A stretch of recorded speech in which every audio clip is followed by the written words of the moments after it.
It just wouldn't feel right if 2023 didn't conclude with at least one more horrible YouTuber apology video, and luckily, Krampus did not let us down, delivering a nice lump of coal under the tree. This had been a year filled to the brim, the cup runneth over, on bad YouTuber apology videos. I was a naive fool to think that we had seen the last of apology videos for 2023, and how wrong was I?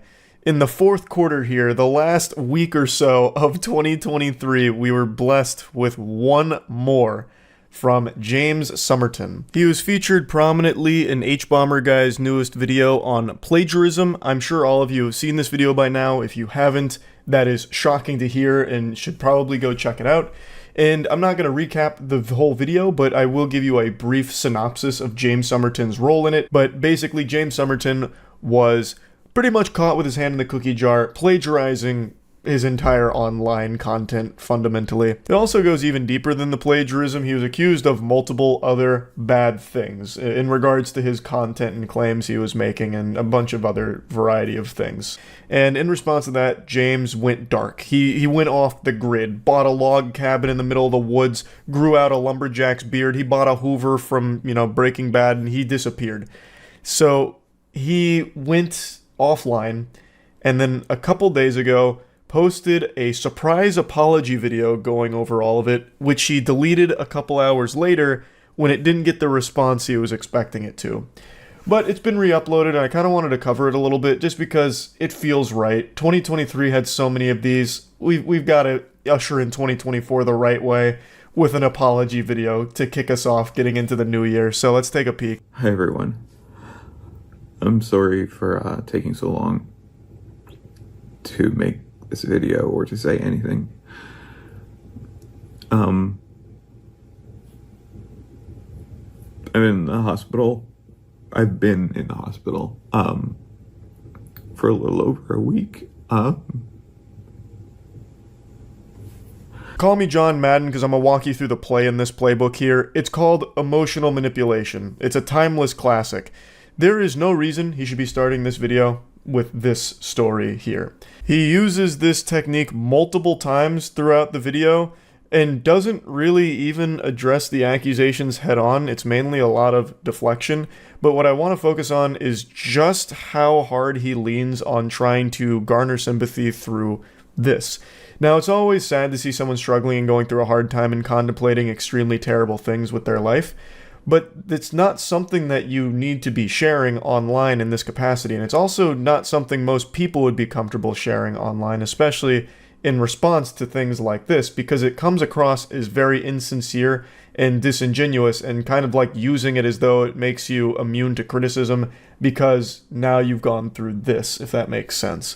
And that's pretty much what his whole audience said too. Even the ones that were trying to rally behind him, hoping for a real explanation, this left a very bad taste in their mouth because it's completely unrelated to what should be being talked about, which is his plagiarism as well as the other things he's been accused of.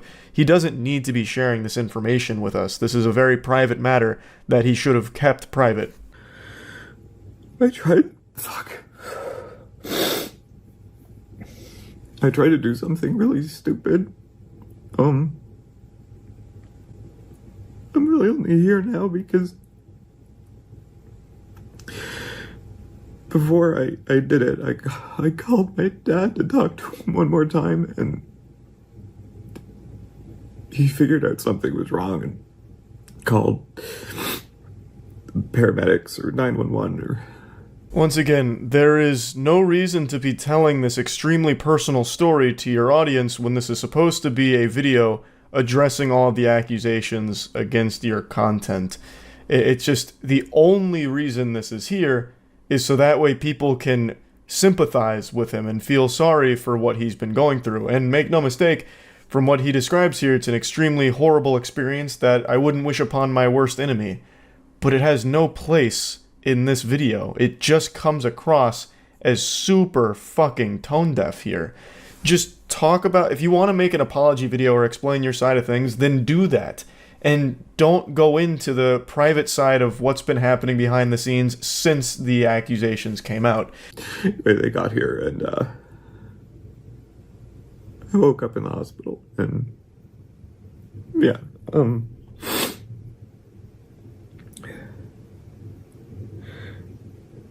Anyway, I'm not trying to make this a sob story. I'm just trying to explain why I've been so quiet. You spent the entire first minute and a half making it a sob story, though. That's not an accident, and you could have edited that out. It's here because you wanted it to be here, to start with immediately trying to get the waterworks going with people crying over how awful this experience is before you get into what's supposed to be your side and your apology over everything. It's just textbook emotional manipulation trying to make everyone feel bad for you, even though you were the guilty party who got caught, and this is you trying to talk about that, and you still haven't yet, even though we're already kind of deep into the video. Now, it is a 34-minute video, so a minute and a half isn't like the bulk of it, but he sprinkles this throughout the entire thing, so you can't really make a good argument that it's only here to try and explain why he took so long to make this video. A, you don't need to explain why you took so long. You really don't. If you really wanted to give an explanation, you could just make it super concise, like, hey, had stuff going on. Or this has been an extremely stressful period of time in my life from all of this, so I've taken some time to process everything, and now I feel comfortable going forward. Like, you didn't need to dive into it like this, and you didn't even need to explain why it took you that long in the first place. And on top of that, he does also still go over these really sad things in his life throughout the whole thing that aren't just there to explain why it took him so long to talk about all of this. So it really does feel like he's trying to emotionally manipulate people with his apology video. But even when he is done going through this story and actually trying to talk about what's been going on, he takes really no responsibility. He does say, "I'm sorry," a lot, but it feels kind of hollow when he starts throwing somebody else under the bus for things and then kind of belittling the whole situation itself, boiling it down to something far simpler than it is. Like, there were a lot of accusations against him, none of which he really defends himself on in any meaningful way whatsoever. It really feels like the main purpose of the video is to make the audience feel bad. Like, make them, like, blame them, basically, for what he's going through, as opposed to taking that responsibility for fucking up with plagiarizing his whole career. Really, really sorry. Really, really sorry. For this stuff in the videos, not crediting people, and I lost my best friend because of this. Nick and I had been best friends since... I don't think I really need to show you more of the video itself. You get the idea of exactly how this goes for the rest of the 30 minutes of it. It's just a really baffling decision to post this in the first place, and it's something he recognized pretty quickly when he saw the responses coming in, the Yelp reviews. So here's his community post addressing it.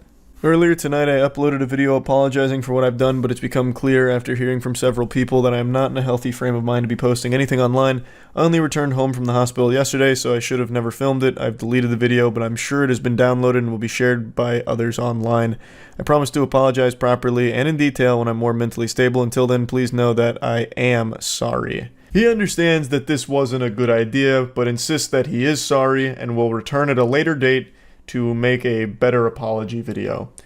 And I have to say, that doesn't seem like a good idea. Like, I don't understand why he's even going to bother trying. There is really nothing that's going to improve for his online career through an apology. His audience isn't going to stick around through it. They were there for his content, and his content was stolen. It was all plagiarized. Like, there's no reason for them to stay, and it's not something he can just move on for and keep pumping out bangers, because no one's going to believe that it's original work or anything that he himself created. So there's nothing he can possibly gain from even making an apology. He should just do something else that's not being a YouTuber, or find a completely different niche on YouTube to try and make it big in. Like, there's just nothing he can really do for the James Somerton brand here. So I don't know why he's going to try and make another apology video later. It just seems kind of silly to even bother. He doesn't have anything that proves him innocent from the claims. He really was kind of you know, caught pants around the ankle here. It's kind of kaput. Like, it is clear he plagiarized a lot of things, and there's a lot of other accusations on top of that as well from the way he conducted himself and some of the content, like in some of the things he said.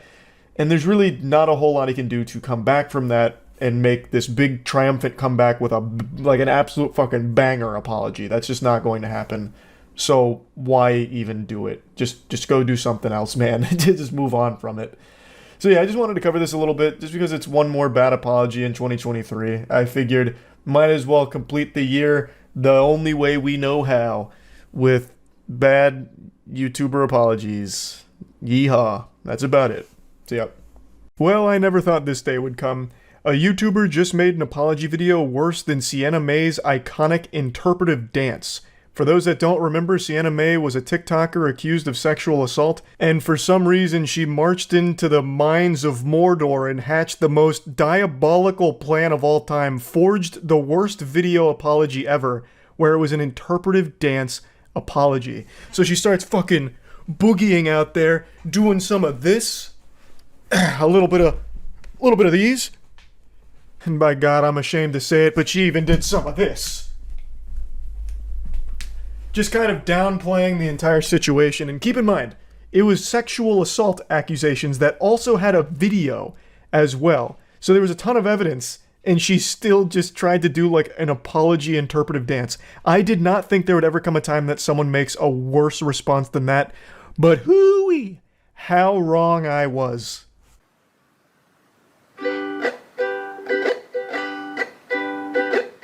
Hey, it's been a while since you saw my face. I haven't been doing so great, so I took a little break. So a lot of people are saying some things about me that aren't quite true. Doesn't matter if it's true though, just as long as it's entertaining to you. That bleeding in your ears is normal. This is a ukulele apology video. She's turned her accusations and her response into a Disney musical number here, I suppose. She's got a whole little Broadway moment here to sing and talk about it. Now, before getting into it, let me give some context on what she's apologizing for. Colleen Ballinger is most known for her Miranda Sings character. If you've been on YouTube for a long time, you've definitely heard that name before. She was a massive superstar on the platform. She even had her own Netflix show. And recently, another YouTuber named Adam McIntyre has really started to spearhead this information about her past and everything that's happened to them, as well as the group chat that she used to have with a lot of her fans that were minors, and the way she conducted herself. She's been accused of like asking for ass pics from her fans, and again, most of these fans were minors at the time. She'd even send really weird videos to them. It's just, there's been a ton of evidence of very unacceptable shit, so she's been accused of like grooming as well as being a predator, and this video that she made is her response to those very serious allegations. All aboard the toxic gossip train. You're chugging down the tracks of misinformation. The toxic gossip train. You got a one-way ticket to manipulation station. Nah, she's giving us a one-way ticket to defecation station, because this is some shit here. I don't know how she thought this was a good idea at all. She doesn't even disprove any of the allegations. She just calls it the toxic gossip train, like it's some kind of little musical number out of Magic School Bus or something that she's not taking seriously. In the face of very serious claims, she decides to put on the entire clown outfit and grab her trusty ukulele and go to battle. But it's not really a battle because she doesn't even really tackle any of the claims. She doesn't refute anything or defend herself. She just makes a song.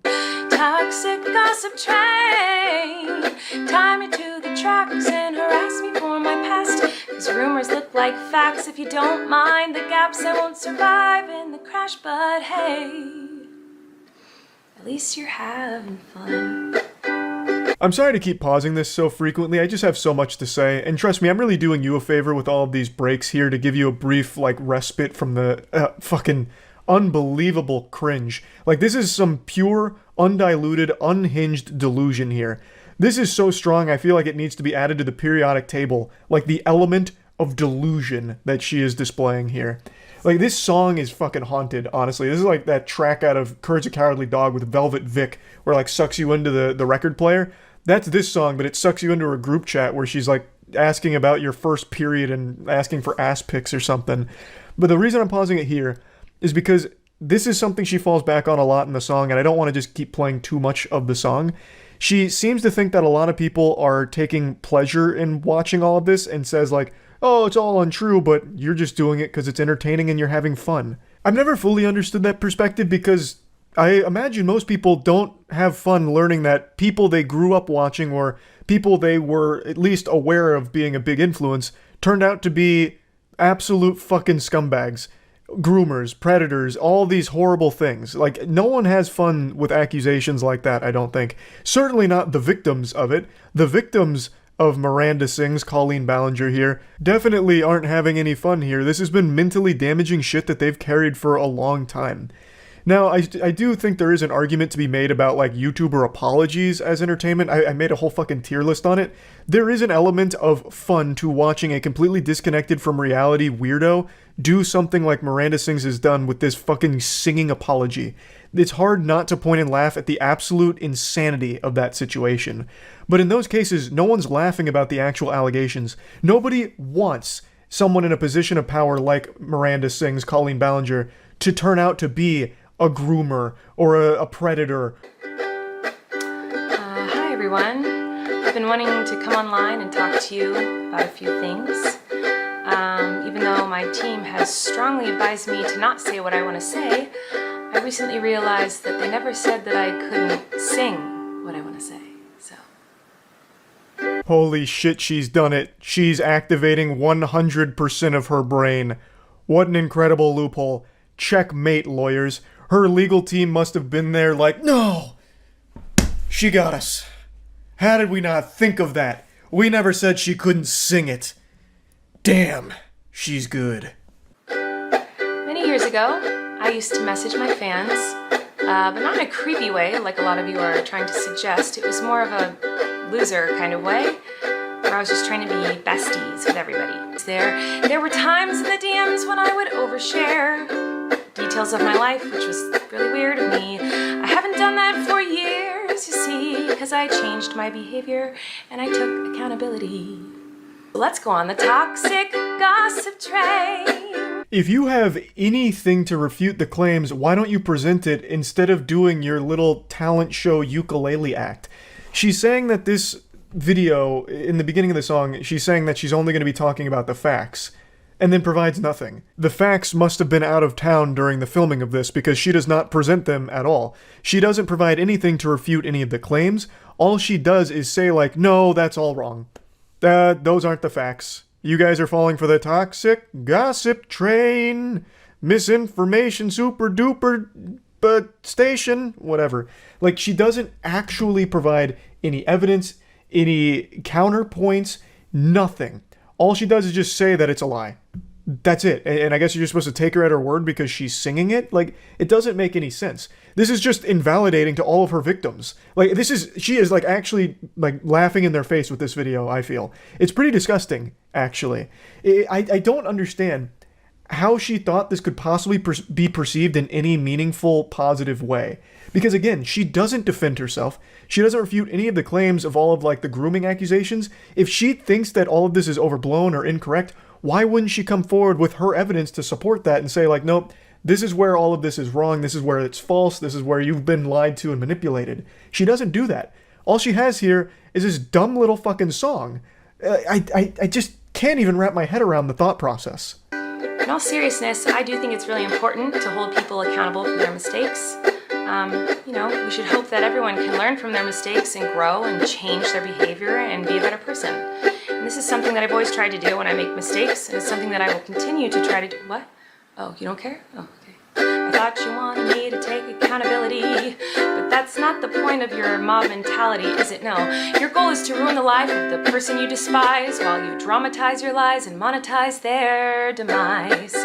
Once again, this is just like shitting on the victims that have come forward. There are tons and tons of messages as well as videos, like just an overwhelming amount of evidence that's all pretty damning on Colleen Ballinger's behavior from these group chats, as well as just a lot of other things over the years. And in the song, she just reduces that to, I was just a weird loser sending cringe. It was just a goofball doing loser weird stuff. And then still has the audacity to sing about how she's taking accountability? What the fuck? That's the opposite of accountability. You're minimizing, downplaying the very real harm you caused to your underage fans through these group chats, these interactions, and all the shit that you said and sent. That's not taking accountability. You are literally doing the exact opposite by saying, like, it's really not that big of a deal, it's just kind of weird, that's all. And then she goes in to just say about, like, this is just directly shitting on the victims. She goes then into the next part saying that the reason there's a mob mentality is because they're coming forward with all of these lies to monetize her demise because they don't like her. Well, Colleen Ballinger, let's supersize the McDonald's fries here. You're fucking insane. What are you talking about? How could you even, like, actually put this out there? I don't know how she could not only write this song, perform this song, and this is definitely not her first take, so go through this song multiple times, edit it, and then post this without realizing just how... I don't even know the right word. It's like almost downright evil she comes across. Because again, this is like spitting in the face of all of the victims that have come forward with a ton of evidence against her, saying it's not a big deal, they're wrong, they're just doing it for clout.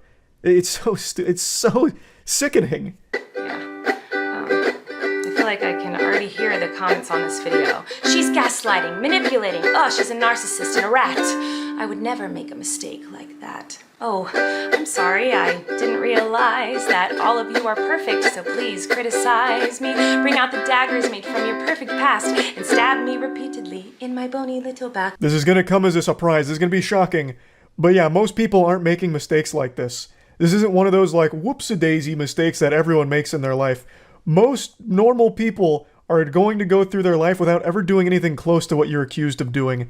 Talking sexually with minors in a group chat, sending used underwear to kids. The list goes on, and she beats this point home about like how she's just made like a little mistake here and it doesn't make her a bad person. But this is, again, one of those mistakes that like actually does make you a bad person. This isn't like a little mistake. Like, she makes it sound like, oh, you don't have the right to criticize me because you're not perfect, your past isn't perfect. But most people's past isn't exactly one that's plagued by degeneracy like this. So, no one's perfect, of course, but that doesn't mean that people don't have the right to criticize you for just how ridiculously awful the shit that you are accused of doing is, and also how terrible this response is. I'm sure you're disappointed in my shitty little song. I know you wanted me to say that I was 100% in the wrong. Well, I'm sorry. I'm not gonna take that route of admitting to lies and rumors that you made up for clout. Once again, just hawking a big fat loogie in the face of every victim that came forward here. If these are all lies and just rumors, why don't you prove your side of it? Why don't you provide any evidence beyond just a song that says things without showing things or proving things? There is nothing presented here that refutes a single claim at all. She's just singing things. And that's it. That's not evidence. The video and song goes on for like another 4 or 5 minutes, but she just keeps saying the same thing about how it's all lies and manipulation, but she doesn't prove any of that. Why wouldn't you want to like actually clear your name? I don't know what she thought this song would do. It doesn't offer any kind of explanation for anything to clear up what she's calling lies and rumors. It's nothing. There is mountains of like actual messages and videos of her engaging in very, very bad behavior, very awful things, which has led to people labeling her things like a groomer and a predator, which she really doesn't like, but that's what all of these documents lead towards, point towards, and she does nothing to refute any of it, except make this absolutely embarrassing song out of it. It's baffling. I couldn't believe this shit today. So yeah, like I said, I'm not going to play the rest of the video because she just keeps saying, it's all lies, it's just rumors, it's ridiculous, I can't believe you guys fell for it. But doesn't provide any kind of actual counterpoints or evidence or anything, so it's fucking useless. This is, I do think, the new worst YouTuber apology video, and that's not That's not an easy feat to have accomplished, so that's wild. That's really about it. So, yeah. If there was a YouTube rewind this year, I imagine the bulk of the content would be apology videos. There have been more apology videos in 2023 than there have been apologies throughout the last 100 years of our species combined. And just like my age, that number only keeps going up. It's crazy just how common of an occurrence this is. And today we're going to look at a pretty rare one. This is the shiny Pokemon of apology videos. This one's not from a YouTuber or an internet content creator. It comes from two celebrities that I know all of you have seen before. Ashton Kutcher and Mila Kunis. We are aware of the pain that has been caused by the character letters that we wrote on behalf of Danny Masterson. So what are they saying I'm sorry for? What whoops-a-daisy blunder did they make? And I'm sorry to say this, sports fans, because it's not some kind of silly mistake. It's not like they gave like a hot take on anime and got dogpiled on Twitter for it or anything. What they did is actually pretty deplorable. They, as well as many others, were requested to write letters to a judge in regards to the Danny Masterson rape case. I actually didn't even know this was going on. I only just learned about this. Danny Masterson of That 70s Show fame, a show that Ashton Kutcher and Mila Kunis were a part of for a very long time, has just been sentenced to 30 years to life in prison for 2 out of the 3 counts of rape that he was facing. Danny Masterson was arrested in 2020, and this trial's actually had a lot of developments to it that I was just completely unaware of, but it's concluded now for the most part, and he was found guilty for 2 out of the 3 counts of rape that he was facing. And then it came out that Ashton Kutcher, Mila Kunis, and about 50 other people wrote letters to the judge of the sexual assault trial to just say nice things about Danny Masterson. I guess the idea was to try and hype him up as like, look at all these positive experiences we had with Danny Masterson. Inside Danny, there are 2 demons, a rapist and an incredible actor with a bright smile that could light up a room. And it's important that we don't overlook that second one. Let's focus on all these great experiences we had with Danny Masterson that we knew. You know, Mr. Hyde was a bad guy, but Dr. Jekyll, he was great. So, like, I guess the idea here was to try and get the judge to be a little bit more lenient or something, like to try and help Danny's case by just saying nice things about the Danny they knew. So an excerpt from Ashton Kutcher's letter says, Danny takes his job seriously. He is kind, courteous, and hardworking. He treated everyone from the grips to the teamsters to the actors to the caterers as equals. As a role model, Danny has consistently been an excellent one. A great role model to rapists, maybe. What the fuck is this? This is just an absolutely evil thing to say about somebody like this. What? How delusional can you be? He took his job seriously. He even said good work to one of the caterers. I'd never seen such a saint on the That 70s Show set. To look at a caterer and actually engage in small talk blew my mind. I'd never seen anyone so sweet. He was truly a benevolent angel. A great role model if you just ignore all of the rape stuff. Like, holy shit. What in the world? What in tarnation? And Mila Kunis called him an amazing friend, confidant, and above all, an outstanding older brother figure. His genuine concern for those around him and his commitment to leading by example make him an outstanding role model and friend. Yucky. Yucky. An older brother figure, and still, she's echoing the same thing, a great role model. He just got convicted of rape, and it's not like this is a case with like a lot of holes in it, and it was like some kind of fishy investigation or something. Like this is a pretty cut and dry case. The only reason it took 3 years is because there is a lot of interesting stuff that may or may not have been going on with Scientology being involved. I don't like to even mention that word because that's a very scary thing to even bring up. Mentioning Scientology is like mentioning Voldemort in the real world. But perhaps there were, you know, a few Tom Riddle diary exchanges that led to some shady shit going on throughout this case, at least from what I've read so far. This isn't something where you would see all of the evidence, see the verdict, and start wiggling your finger like, no, justice wasn't served here. Unless, of course, you're part of Danny Masterson's team, who's saying that they got it wrong and they plan to do everything they can to overturn it and all that shit. But, like, as someone who was a friend of him, you should see this and be like, oh, this is fucking revolting. Oh, Jiminy Christmas. Oh my God. Jesus Christ. I was friends with an absolute monster.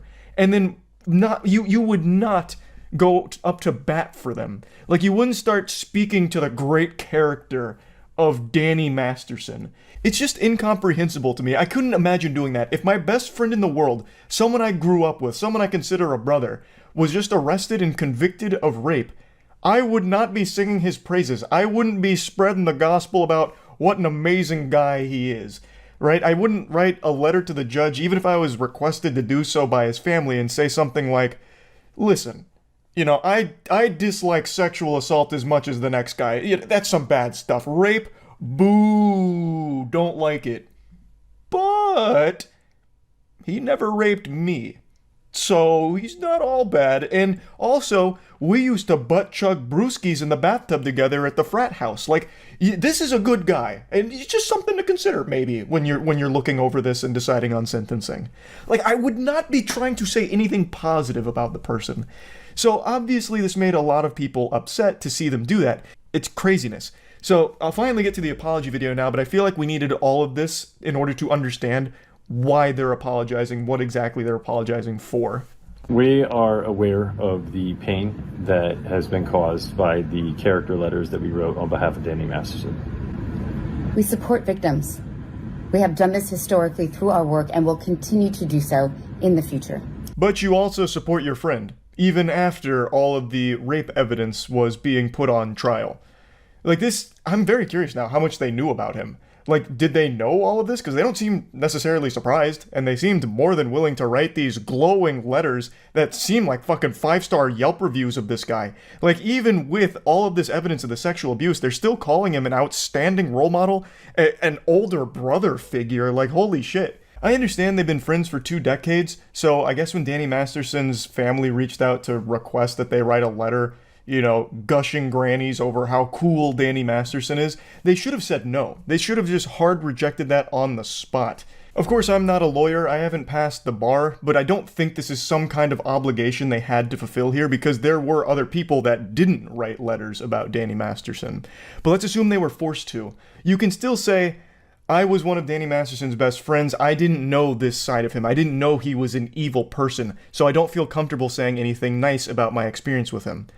Full stop. Like, that could just be the end of it. A couple months ago, Danny's family reached out to us and they asked us to write character letters to represent the person that we knew for 25 years so that the judge could take that into full consideration relative to the sentencing. How rotted and corrupt is the brain of a Hollywood drone?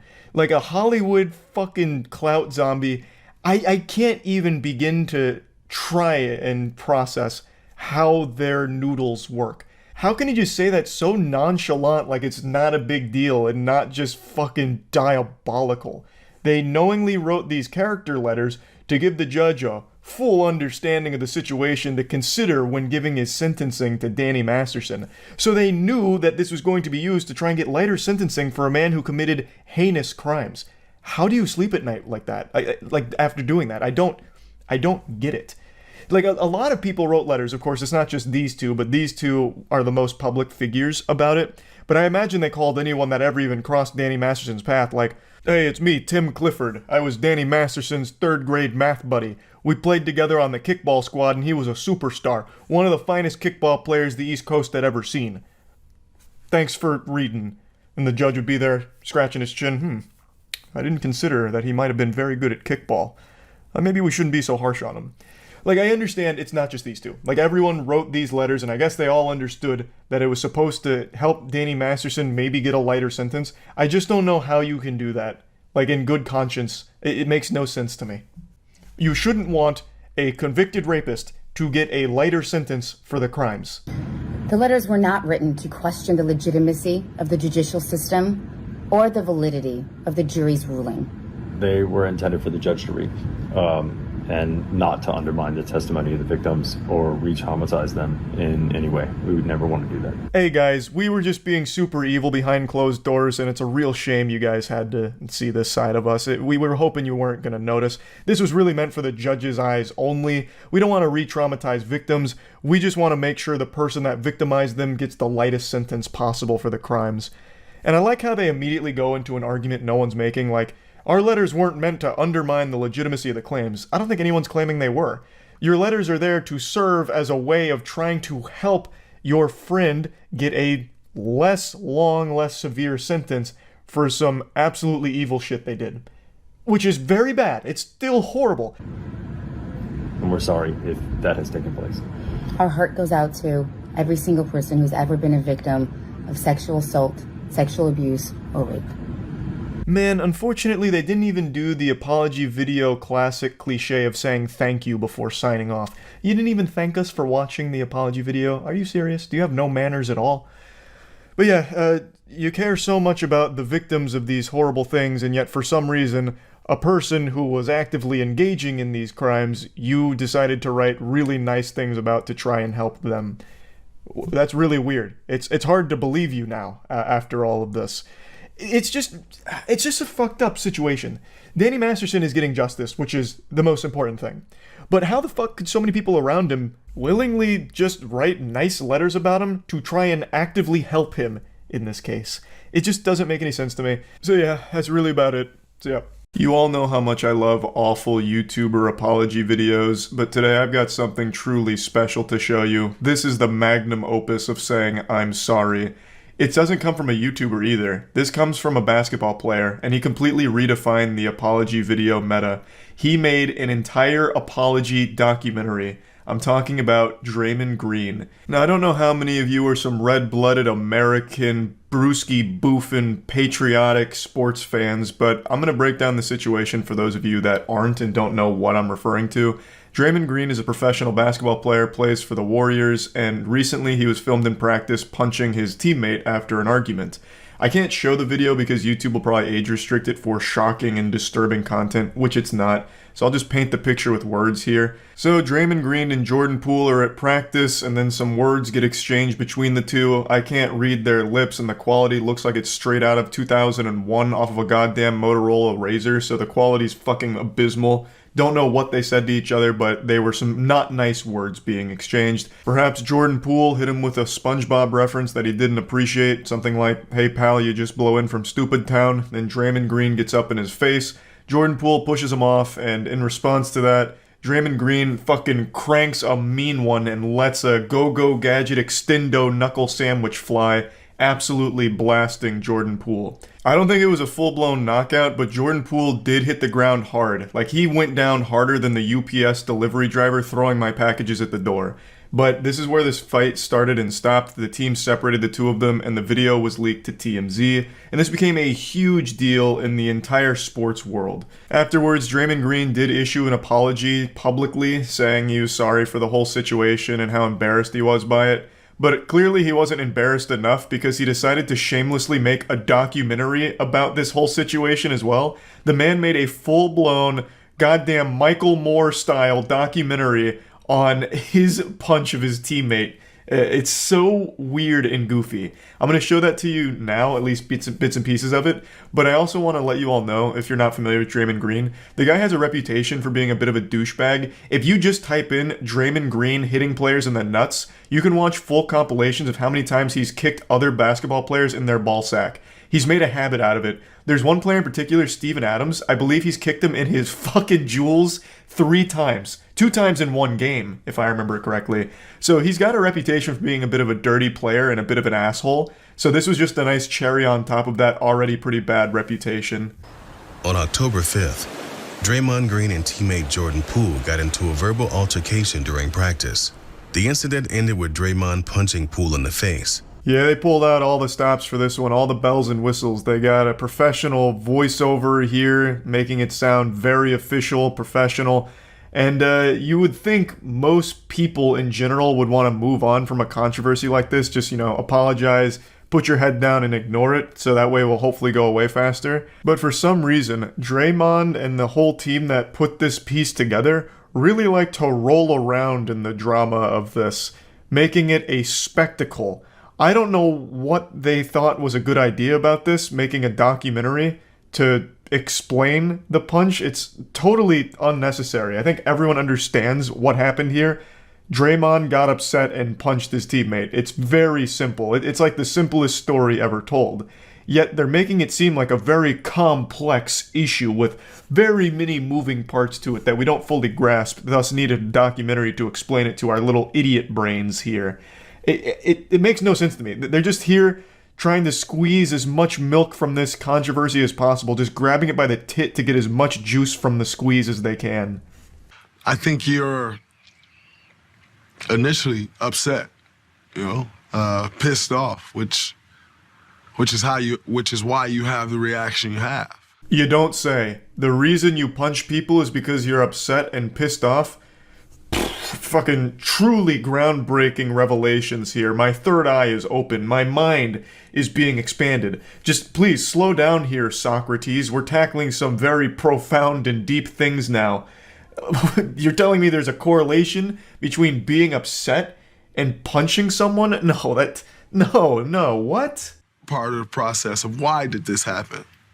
And walking yourself through why. The different things that can get you to why what took place actually took place. It's not that deep. I wasn't even there and I could tell you why this happened. Because he hurt your feelings and you lashed out, you had a little temper tantrum and punched him. It's not a confusing situation that needs like a deep explanation. The only question I'd be asking is, why didn't you aim for his nutsack like you normally do?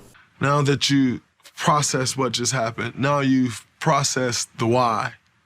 Now how do you feel and what do you feel about it? What in the fuck are you even saying? Jesus Christ, you punched your teammate. That's it. I don't think after the punch you immediately went into a sensory deprivation tank to meditate on it and really dig deep into the weeds and figure out, well, why did this happen and how am I feeling about it? Like, did you go immediately and see a psychiatrist or something? Like, what are you going on about here? Jesus. Imagine Jordan Poole. You get punched and the guy who punched you makes a documentary about it. You already know Jordan Poole and the rest of the team are laughing at Draymond Green for this one. And rightfully so. The man is the protagonist of premium cringe right now. So you get at a time, you give it some time to allow people to throw their opinion out, which quite frankly, I don't care about people's opinion. Yeah, this really seems like someone who doesn't care about people's opinion. He cares so little about your opinion that he made an entire documentary whining about the situation. That's how little of a fuck he gives about what you think about him. Now, please, shed some tears for this forgiveness documentary he's made. I don't spend much time, I don't really read many tweets at all. And so I was just at home chilling with my children. If you want me to be honest with you, I still don't know how much the world may think it blew up. Sparked by the leak of the video, the incident did blow up. The classic, oh, I wasn't even paying attention. I didn't think it was a big deal. I was at home with my family being a loving father, and in fact, I'm one of the best fathers on the planet. I'm not a bad guy. In fact, I was just so preoccupied being the best dad of all time that I didn't even stop to notice that people were upset at me for a video that was taken or something. I don't even know if it was a big deal at all. I apologize to his family. For me, that is the task at hand, to rebuild trust in our locker room. I felt as a man, I felt as a leader, that I will do everything that I can to make this right. That's a clip from his public apology when this first started blowing up, and I actually thought it was fine. He said, I'm sorry to Jordan, his family, his team, and then explained how he's going to try and make things right and make things better and get trust back in the locker room. And then a week later, he makes this absolutely insane documentary about the punch. So clearly something went awry there. The first response he had, I think, was okay. He's just like, you know what, I fucked up. It is what it is, and I'm sorry. And now he goes full Hollywood here, sniffing his own farts, and makes a documentary surrounding this punch. It's on me to make sure we're headed that way. Time clarity, you know what it is, I know what it is. Continue to move forward, put it behind us. It helps, allows you to start the process. And get back to business. That's where I go from here, that's where we go from here. Gotta love how this video is supposed to be like an explanation for why it happened and a little documentary surrounding it, but it doesn't even do that. It doesn't do the bare minimum. He just says well, why did it happen? And it's the process of understanding why it happened, but never even says why it happened. He never even explains why he did it. I mean, everyone knows why he punched him, we all get it, but this whole documentary was built around the idea of, well, here's his chance to defend himself and give his side of, what happened here and how regretful he is. But it doesn't even do that. But you want to know the best part of this documentary? It says nothing. It doesn't even make a point. It's just hey, here's Draymond Green, he punched this guy. And here's him moderately reflecting on it. And then he goes back to practice and he says it's time to get back to work and he hopes he could lead the team better now. That's it. That's the whole documentary. Like it has no purpose whatsoever. It's mind-blowing that this got made, but regardless, that's pretty much where the documentary ends. It's very silly, and I just wanted to talk about it because I think it's a wild set of circumstances here. Making a documentary about your outburst punching your teammate is such a bold move, and yeah, that's about it. So yeah. Today, Will Smith posted a YouTube apology video for slapping Chris Rock at the Oscars. And when I saw it, I had to scratch my head and wonder why. It happened so long ago. I was confused. Why is he apologizing now? I felt like Robin Williams coming out of Jumanji asking what year it was. And then I remembered that happened this year. It was 4 months ago that Will Smith slapped Chris Rock's head clean off his shoulders at the Oscars. He turned an award ceremony into a public execution when he blasted Chris Rock to Valhalla, just banishing him to the Shadow Realm with a slap. Mm-hmm.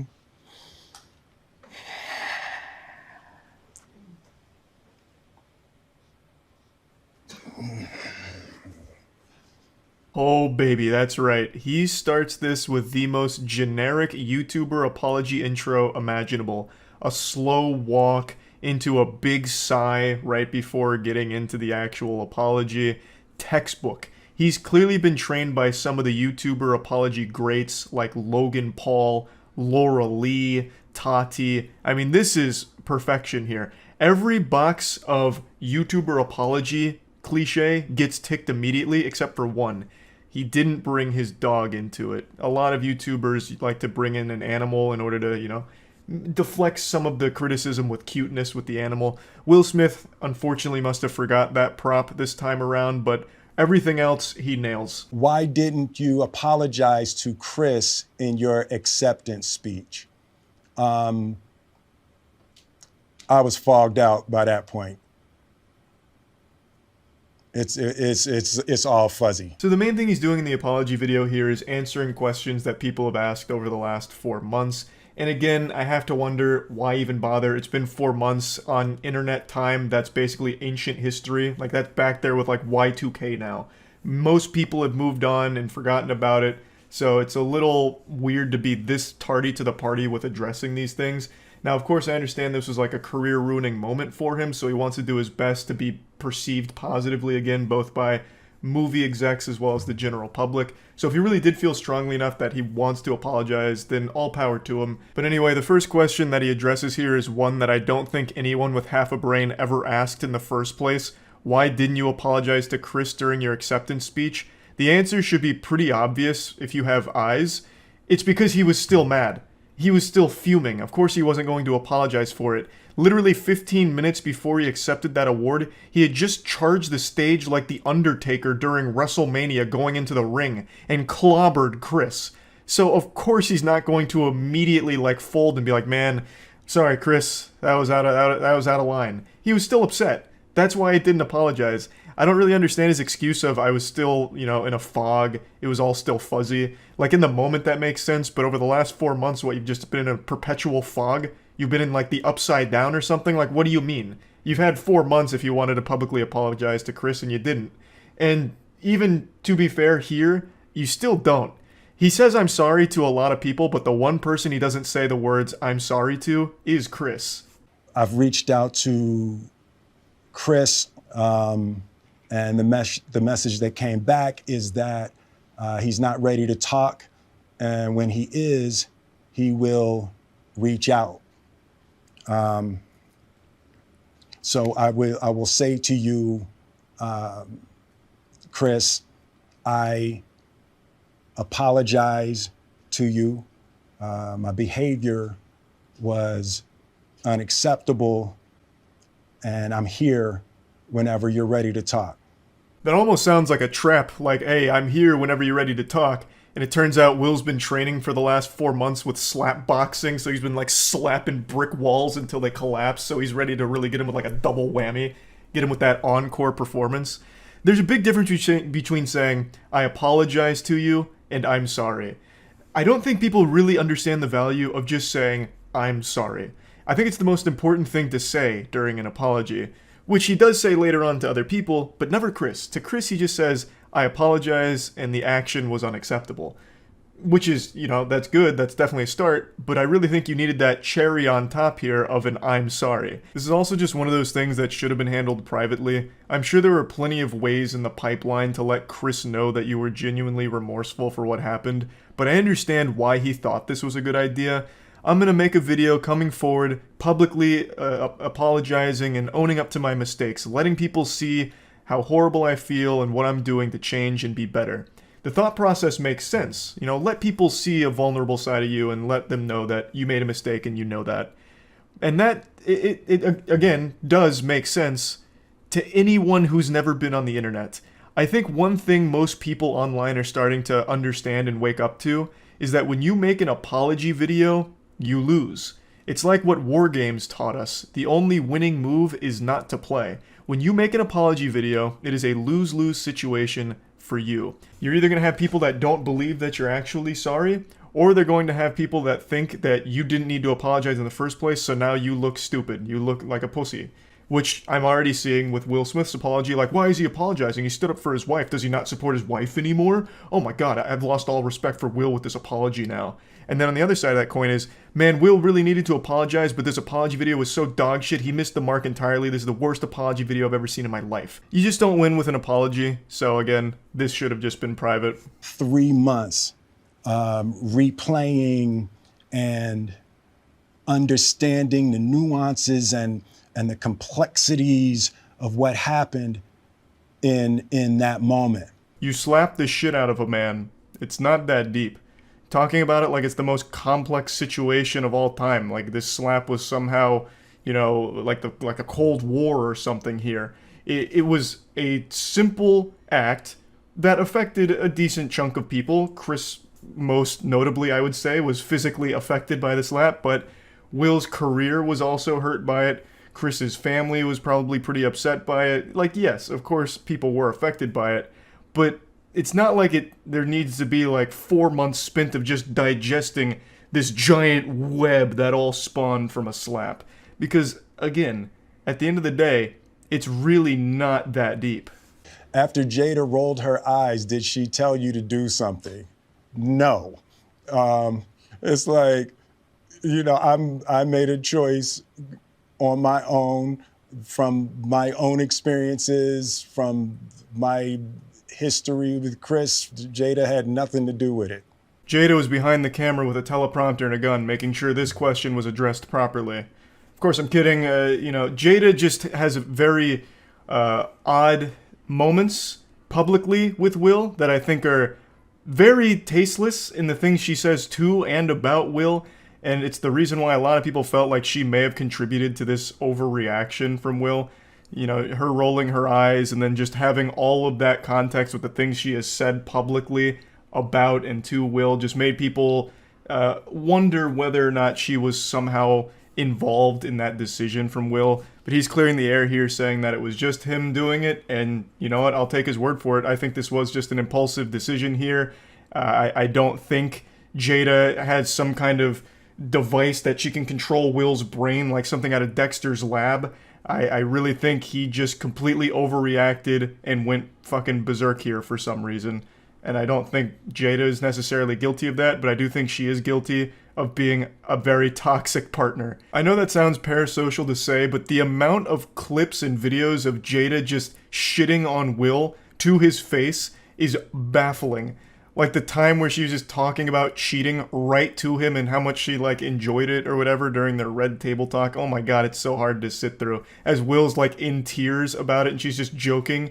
Oh man, it's fucking brutal. And so now Will looks like a cuck. I mean, I'm just not a big Jada fan. I'll say it. I don't think she's that nice. What would you say to the people who looked up to you before the slap, or people who expressed that you let them down?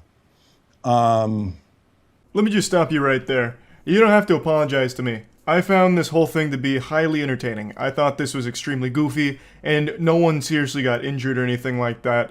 This was just an absolute fucking wild moment. And honestly, for this section, he should have just said, "You're welcome." You know, to the journalist that wouldn't stop fucking writing about it, like a million articles all going deep into it for no fucking reason, talking about how this is setting a bad precedent and how in the next Oscars, all of a sudden people might be showing up there with battle axes to attack their critics, how journalists are no longer safe, you know, this and that. Like, he honestly should have just said, "You're welcome," for the 2 weeks of just articles and videos about it. Now, of course, there were super fans of Will that were disappointed to see this, and I think it's cute that he said that he was sorry for it and letting them down. He apologized to Chris's family, his family for the negative backlash they've faced. He apologized to pretty much everyone that was directly impacted by it. And now in this section, he's talking about how horrible he feels when he doesn't live up to people's image of him. And I will say he does seem pretty sincere for the most part. But again, it's been 4 months. Most people have moved on. This was pretty unnecessary. Though I'm sure a lot of people that did feel like really disappointed appreciate the gesture. Disappointing people is my central trauma. I hate when I let people down. It hurts me psychologically and emotionally to know I didn't live up to people's image and impression of me. Deeply remorseful. And I'm trying to be remorseful without being ashamed of myself, right? I'm human. And I made a mistake. But yeah, he finishes it off by saying that he is remorseful and he's, you know, working on being better. And if you stick with him, you can all be friends again. And that's basically where it concludes. Overall, I don't think it's like the worst apology ever, especially in the tier list of YouTuber apologies. I think this one was one of the more sincere ones, at least from everything I've seen from it. Unless I've been deceived by his great acting, I couldn't tell you. But this is just one of those situations that is so wild to me. Why do this 4 months later? If he had done this like a day, 2 days, even a week after this happened, I think the reception to it would have been much better than it currently is. Yes, it still has, I think, a pretty positive reception overall from like his actual like dedicated fans. But the general consensus I'm seeing here is, why is he doing this? This seems very fake to do it now. It's way too late. We've all moved on, this and that. So again, you don't really win with an apology video, but if he'd at least made like a statement like this, a big statement like this, right after it happened, I think he would have been in a much better position now than he is currently, if that makes sense. But anyway, I just wanted to talk about this since the slap is the gift that just keeps on giving. Somehow, there is still developments with that whole story that keep happening. Anyway, that's about it. See ya. Jimmy Kimmel's audience is asking him to apologize for Knocked Loose because it scared them. That's amazing. Wait, really? Hold on, I gotta see that for myself. I knew Knocked Loose was going on Kimmel, which I thought was a weird fit in the first place. But if the audience is demanding an apology, that's spectacular. Jimmy Kimmel fans ask for formal apology after inviting heavy metal band Knocked Loose to perform. Oh, Poppy was there too. Jimmy Kimmel invited Knocked Loose and Poppy onto stage for his live show. They're known for their scream-like vocals and grungy guitar riffs. Best-known song, Counting Worms, gained nearly 40 million streams on Spotify despite only containing one actual verse of lyrics. Knocked Loose is fun. I like Knocked Loose. Good lord, this website's not even loading because of all the ads it's trying to fucking shove down my throat. His normal viewers and often top commenters on Facebook were quick to diss the choice. One wrote, "You know, I was trying to enjoy the program. Well, that's your first problem. You were trying to enjoy a program. Why would you turn on Jimmy Kimmel for that? You were already doomed from the start. I was sitting on the couch with my son, who was an adolescent." I don't know why he's screaming that. "Waiting to see the musical guest because we like nice music the show usually books. By the third or fourth junt from the guitars, my son was in tears." What kind of fucking word is that? Junt? Like gent? We bringing gent back? Man's out here just dropping new nomenclature here like a gadoosh. I like it. He doesn't like scary things, and quite frankly, I think the Kimmel Show and its staff should make a formal apology. Man, your son needs to grow the fuck up. If guitar riffs are scaring him, as an adolescent, come on. You're setting that kid up for failure. Man's gonna cry anytime there's a beautiful sunset. Oh, wow, wait. They kind of went hard for this performance. They gave him pyrotechnics, shooting flames. It's like the intro to Triple X here with Rammstein. And they're complaining about this? It's probably the most excitement Jimmy Kimmel viewers have ever seen. If I have to read the lyrics, I'll just read them and not listen to someone yell them. Huh? What the fuck? That wasn't singing. Anyone can yell lyrics and get paid. This what not enjoyable. And you can't understand more than 5% of the lyrics. Moshing doesn't not equal dancing. Who wrote this? Go back to 3rd grade. They were moshing in the pit too at Kimmel. I gotta see this performance, actually. Be the first time I look at a Kimmel segment in years. Oh my, okay, I gotta show you a still from this. Look at this shit. Moshing at the Jimmy Kimmel show? Why I never... What? Wow. Imagine being so joyless that you just can't appreciate the fun. Even if you don't like the music. Like, if this was country, I don't like country music very much, I'd still be like, ah, they're having a good time. I don't need an apology from Jimmy Kimmel. At least it's not James Corden. Oh, James Corden would never. James Corden himself would probably go into cardiac arrest if Knock Loose hit a single chug on the guitar. That man couldn't take it. Have you heard of Jeffrey Lash, the man who convinced his wife he was a shape-shifting super soldier and turned her house into a super lair? It's cool they brought Poppy, too, with Knocked Loose. This concert actually looks like it went hard. On Jimmy Kimmel, of all places.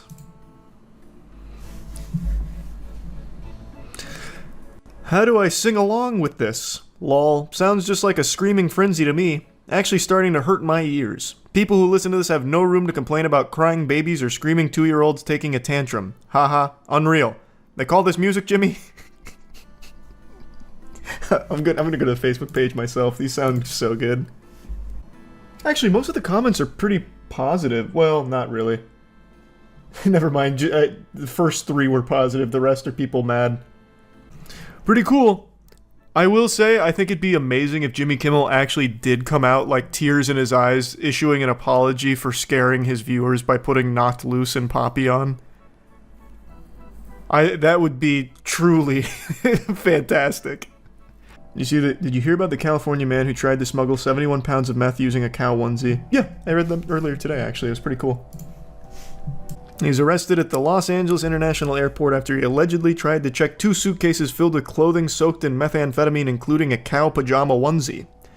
Prosecutors have indicted Raj Matharu with 1 count of possession with intent to distribute methamphetamine. I can't believe they caught him. He's free right now on a $10,000 bond, so sleep in fear. Any onesie could be compromised. You hear about the cemetery charging mourners for VIP passes when they want to visit their dead relatives. What? Who owns that cemetery? Nintendo? Yeah, cemetery charges mourners for VIP pass to visit dead relatives to help keep gravesites safe from undesirables. Wow. Wow. The Garden of Remembrance located in the town of Stoke-on-Trent. That's the name of a town, Stoke-on-Trent? That sounds like an insult. That sounds like something you would say to someone during an argument. Fuck you. Well, Stoke-on-Trent, John. It says those who don't purchase a pass will only be able to enter the cemetery during office hours. From January 2025, the site will be protected by electric gates. The gates at the front of the site will open and close automatically at set times. Fuck me, it's like breaking into Area 51 just to visit a dead relative. The entrance to the cemetery... I keep saying cemetery. The entrance to the cemetery will be via VIP pass, making the site secure for our staff, families, and visitors. Please ensure you have your pass in good time for the new year. Okay, it claims that it costs €10, approximately $12 per pass for access to the Rose Garden, and $6 per pass to visit a grave. It's unclear whether it's a one-off fee or whether pass holders will be charged that amount each time they enter. Cool. the Disney Pass model, but for gravesites. That's awesome. That's just what we needed. Fucking microtransaction battle passes for cemeteries. Love it, love it. You gotta get your cemetery subscription in. Otherwise, you're not leaving flowers for Mima, I'll tell you that much. Kids, we bought a season pass to visit your grandma. Separate notice says non-VIP pass holders can still enter the grounds from 9 a.m. to 3 p.m. Monday through Friday. Oh, so it still has some public access. Please note there will be no access at the weekend, on bank holidays, or any other dates when the office is closed. Thanks for your cooperation. Now I need to pay a membership fee to visit my dad's grave, Jode Bourne, whose father, Mark Bourne, is buried in the grounds, wrote on Facebook. This is an absolute disgrace. Shame on you, Garden of Remembrance. This gravesite is absolutely beautiful. What?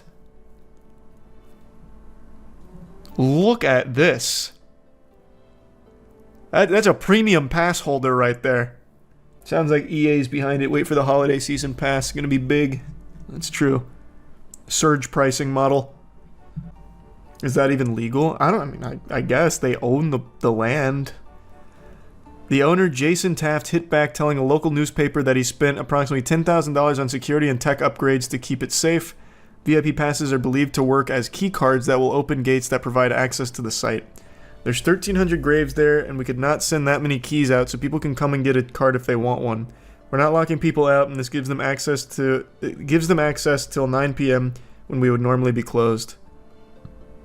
People can know it's safe when they're visiting, and they'll be safe from undesirables breaking in now. The key cards are not coming into force until January 1st because people wouldn't be happy if we did it before Christmas. They're not going to be happy in general, man. He handed out 90 free passes to the most vulnerable members of the community who have relatives buried there.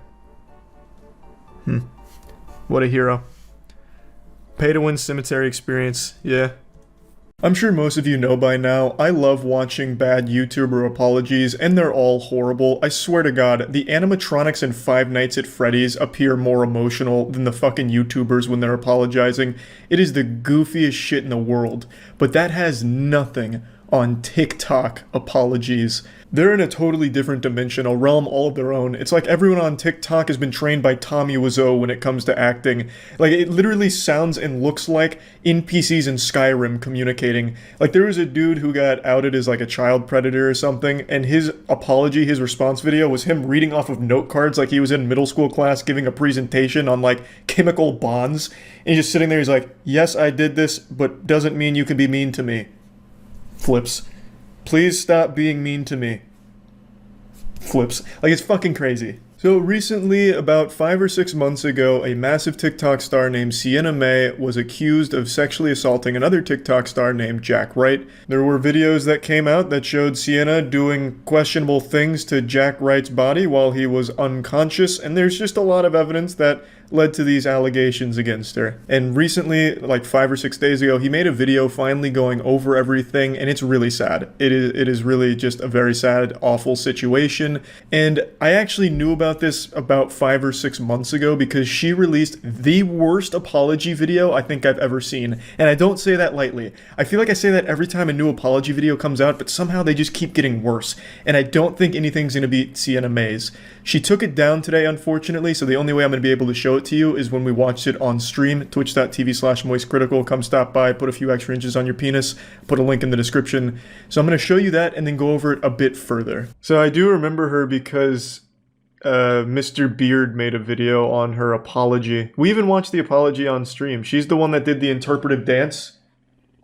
I'm young and did nothing wrong. With the sexual assault allegation. I remember her now. I decided to take a month off of social media due to the negativity surrounding my platform. It was honestly one of the most difficult times in my life for many reasons. But through struggle, I found clarity within myself and with who And then I she want hits to a be. Gangnam Style here in a My purpose minute. in this life is Right away, I love how she says taking a month off social media was the hardest time in her life. What a privileged life to live where that's your biggest struggle. You can't go on TikTok for a month. Fuck. What a nightmare. You'll soon notice this isn't really an apology video, it's just like a ballet recital. She doesn't really say sorry for anything at all. and she makes herself the victim in the situation. Like, I had to take a whole month off social media. I just needed to clear my head from all the negativity, which I didn't deserve. To create. And whether that's silly TikTok dances or showing unedited photos of myself, creating and inspiring, now more than ever, I feel proud of the person that I am. Even if I can only inspire one person, I will have done what I was put on this earth to do. Yeah, this is all very inspirational. It's motivated me to climb a mountain. But what does it have to do with anything at all? I mean, yeah, this is obviously very powerful. It's putting tears in my eyes with how motivational it is, but what does it have to do with anything? It doesn't address anything. It does nothing. This is like if the feds came up to me and they're like, hey, Charlie, we caught you on camera burning down this Toys R Us. We know you're an arsonist. We have it right here. And my response is, I just love to create. I love to inspire and show unedited photos of myself. And if I can just inspire one person, then I'll have done what I set out on this earth to do. Hit him with the Mickey Mouse Clubhouse dance. Like, oh God, guess we got the wrong guy. He's not guilty, he just popped and locked on us. We're all learning and growing, and more than anything, I'm beyond thankful for my family, friends, partnerships, and supporters. I love how she shouts out her sponsors in the I think a lot of apology. people my age can relate to. I hope this can inspire you. Really appreciate Raid Shadow Legends through thick and thin here.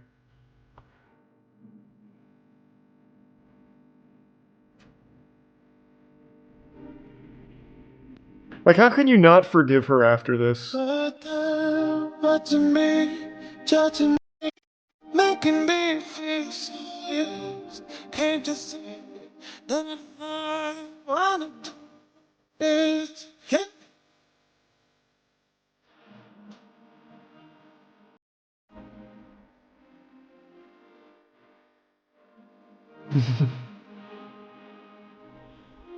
I'm convinced she did nothing wrong.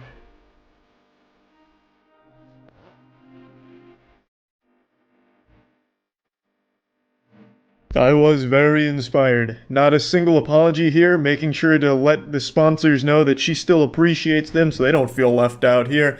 Overall, I mean, it doesn't get better than that. That is about as good as it gets, I'd say. The song she chose couldn't have been worse, I'd say. Like, the very end is, I did nothing wrong, I'm young, and she's accused of sexual assault. Like, this is probably not the song you'd want to use. Feels really off, given the circumstance for why she's doing this. It's really a fucking weird choice. It almost feels like she's rubbing Jack's face in the whole situation. She makes herself the victim and then tries to spin this whole thing as a way of making herself like the hero of the story. Like, I had to take a whole month off social media, but now I'm back to inspire. Now, even beyond this horribly choreographed Broadway dance number, she released a series of videos saying the allegations were false and lies, just outright denying any of it ever happened, despite overwhelming evidence to the contrary. So the whole thing has been just a big, gross mess. But yeah, I mainly just wanted to show you that apology because I think it's going to be a pretty tough one for someone to beat. This was very egotistical, and it wasn't an apology. I don't know why I even keep calling it that. This was her, like, victim blaming and making the whole situation a way of trying to like become more popular from it almost. I don't know. It was just fucking stupid, and I just had to at least show you all this whole situation, and that's about it. So yeah. Okay, let's see the Liver King response. This is again a follow-up to the big expose from More Plates, More Dates that revealed in an email that Liver King isn't natty. He was communicating with a coach to get advice on his stack, referring to like the HGH and everything he was cycling. Which is a big deal because Liver King has always defended that he's 100% natural. All you need to do to look like him is follow the 9 ancestral tenets. And he has a ton of companies, claims to make $100 million a year, but it's all based on being able to look like him through natural stuff, which isn't the case. So this is him coming out about it. If I had to spitball a guess, I would imagine Liver King takes this directly. I don't think he's going to try and, like, claim it's all deep-faked. He's not going to claim it's reptilians behind the scenes of the puppet master that faked the emails. He strikes me as someone who's going to try and take it head-on and just hope that the majority of his audience doesn't care. That's my guess. Primals, I'm making this video to apologize. because I fucked up. This is kind of quiet. Because I'm embarrassed and ashamed. I've stated that this is a complicated as fuck topic, at least to me it is, because before social media, I was rich and anonymous, and after social media, I'm still rich, but no longer anonymous, and I never expected this kind of exposure. That was very frank. In the public eye. That's what I mentioned briefly in the video.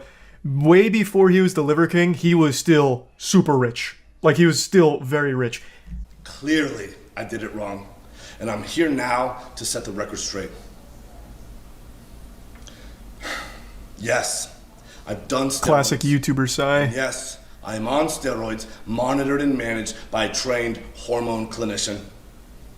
Liver King, the public figure, was an experiment to spread the message, to bring awareness to the 4,000 people a day who kill themselves. The 80,000 people a day that try to kill themselves. Our people are hurting at record rates with depression, autoimmune, anxiety, infertility, low ambition in life. This is all very sweet and everything, but you deliver a message and then sell products based around the message, of which you just admitted a large portion of it, your physique, is a lie. Now, if you were just like a motivational speaker, or just like a normal YouTuber, Instagram guy who delivers positive messages, that's one thing. You being on steroids and everything, like, that's not that big of a deal.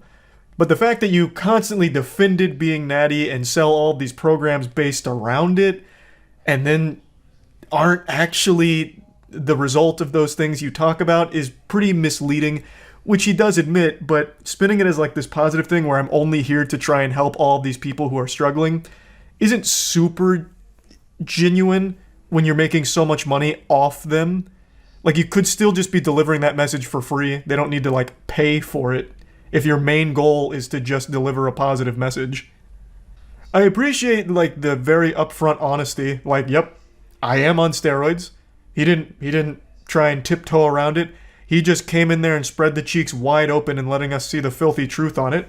That's admirable. But this immediate spin about how it's all for the people that are struggling and wanting to kill themselves, that I don't put much stock into when you're making so much money off of these programs. Like, that's clearly not the main goal when you're very much taking as much money for it as you can. Hey, Charles here with a little post-game aftermath reflection. After watching the video, I get the impression this is more of an I'm sorry I got caught situation as opposed to an I'm sorry I did it. I'm still not 100% sure, but after watching it, that's more the vibe I got. I wanted to put this towards the beginning of the video just to get this out there before continuing with the apology video. And I want to also let it be known that this isn't some shocking revelation. No one heard that Liver King was on the juice and was like frantically Googling for the evidence because they couldn't believe it. Like, pretty much anyone with eyes and anyone that knows anything about fitness realized that his body wasn't naturally achievable. Like, Jesus Christ, just look at his abs. They look like Lego blocks. That shit looks like it's made out of titanium. You could hit it with a sledgehammer and it'd probably just break the sledgehammer. Most people could tell that he had more juice in his body than a Snapple factory. It wasn't a naturally achievable body type, but he always defended tooth and nail that he was natty 100% and he'd never touched HGH, steroids, anything of that caliber.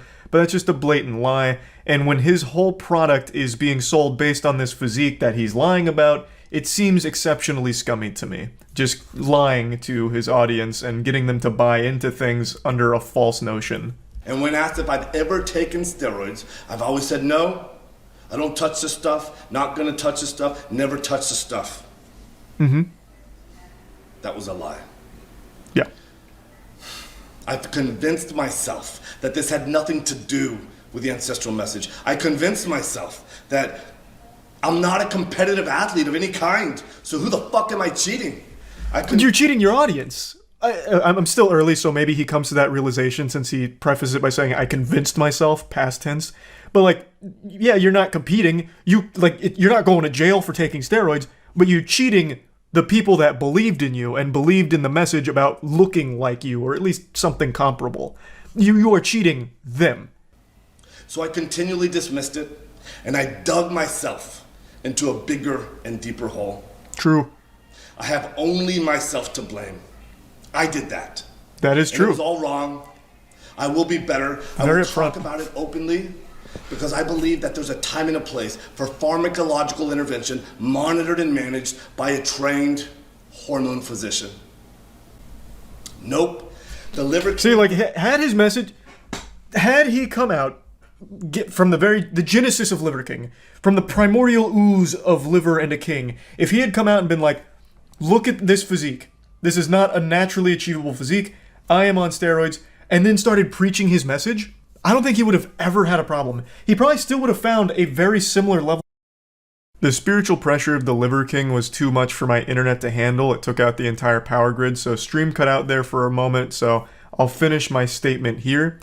What I was saying is, he would have still found a high level of success if he was just upfront and honest about his PED usage, because he still has an absurd physique. He has a body that looks like 3 Gears of War characters did a fusion dance. So people would have still went to his content for like workout advice and like general life advice, and he has preached some positive stuff, as well as some genuinely wacky stuff that people eat up. They love it. So he would have still found an audience while being open about using these HGH steroids and stuff like that. And he wouldn't have had to lie to them and mislead them about what the human body is capable of achieving naturally. But if you're going to say, I'm natural, when you're not, and then sell programs under the belief that they too can look like you, that to me just screams like scam. Like knowingly just misleading them. Yeah, I feel like Liver King's just living in the past where everyone was demonized for using PEDs. I feel like in the modern landscape of the fitness industry, like fitness influencers, most of them are super open with PED usage. I think most people know the majority of fitness influencers are on some level of juice, and they're okay with that. Why do I do them? Well, it's not a when hard question. When I talk question. about the 85% of the population that suffers from self-esteem issues, that's me. I'm part of that statistic.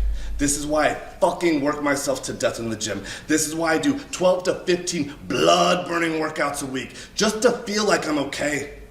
That have shed light on this complicated as fuck topic. I knew I needed to take this opportunity. I just don't think it's complicated. He's probably being very honest about self-esteem issues. That's very common when it comes to bodybuilding. But it's also not hard to understand why you would take them in his position. He needs to stand out in the fitness industry. Well, how do you stand out in the fitness industry? You need to carve out a niche. Well, with so many fitness influencers out there, it's a saturated market. What niche? How about something primal? Something like very old school. Paleo diet was huge, so why not something even harder in that realm?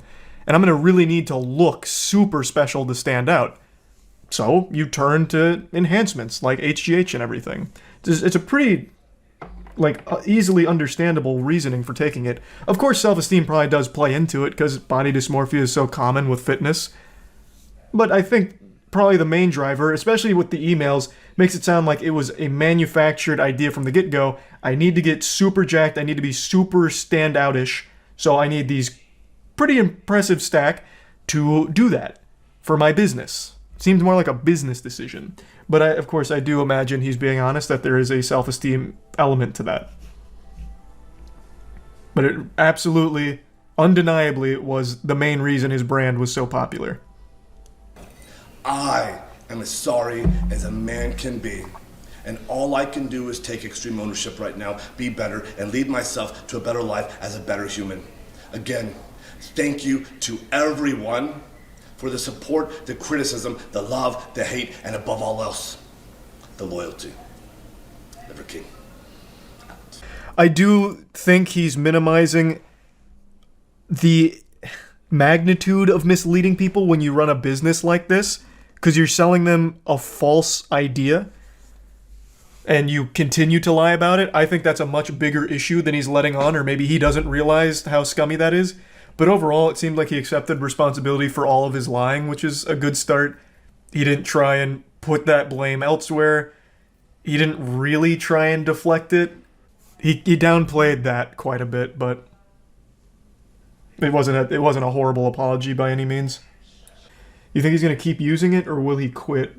And what's your guess on how much muscle he'll lose? He's not going to stop using it. I still think, even though his audience, judging by the comments, is very much on his side, if he didn't look like this, they would probably stop watching. And he knows that, so he's not going to stop. I think he's just going to be more open about it. I think that's the only path forward for him, but I don't see a world where he stops using. We were overdue for a little internet wackiness, and you were looking a little malnourished, so allow me to feed you some vitamin D. Drama.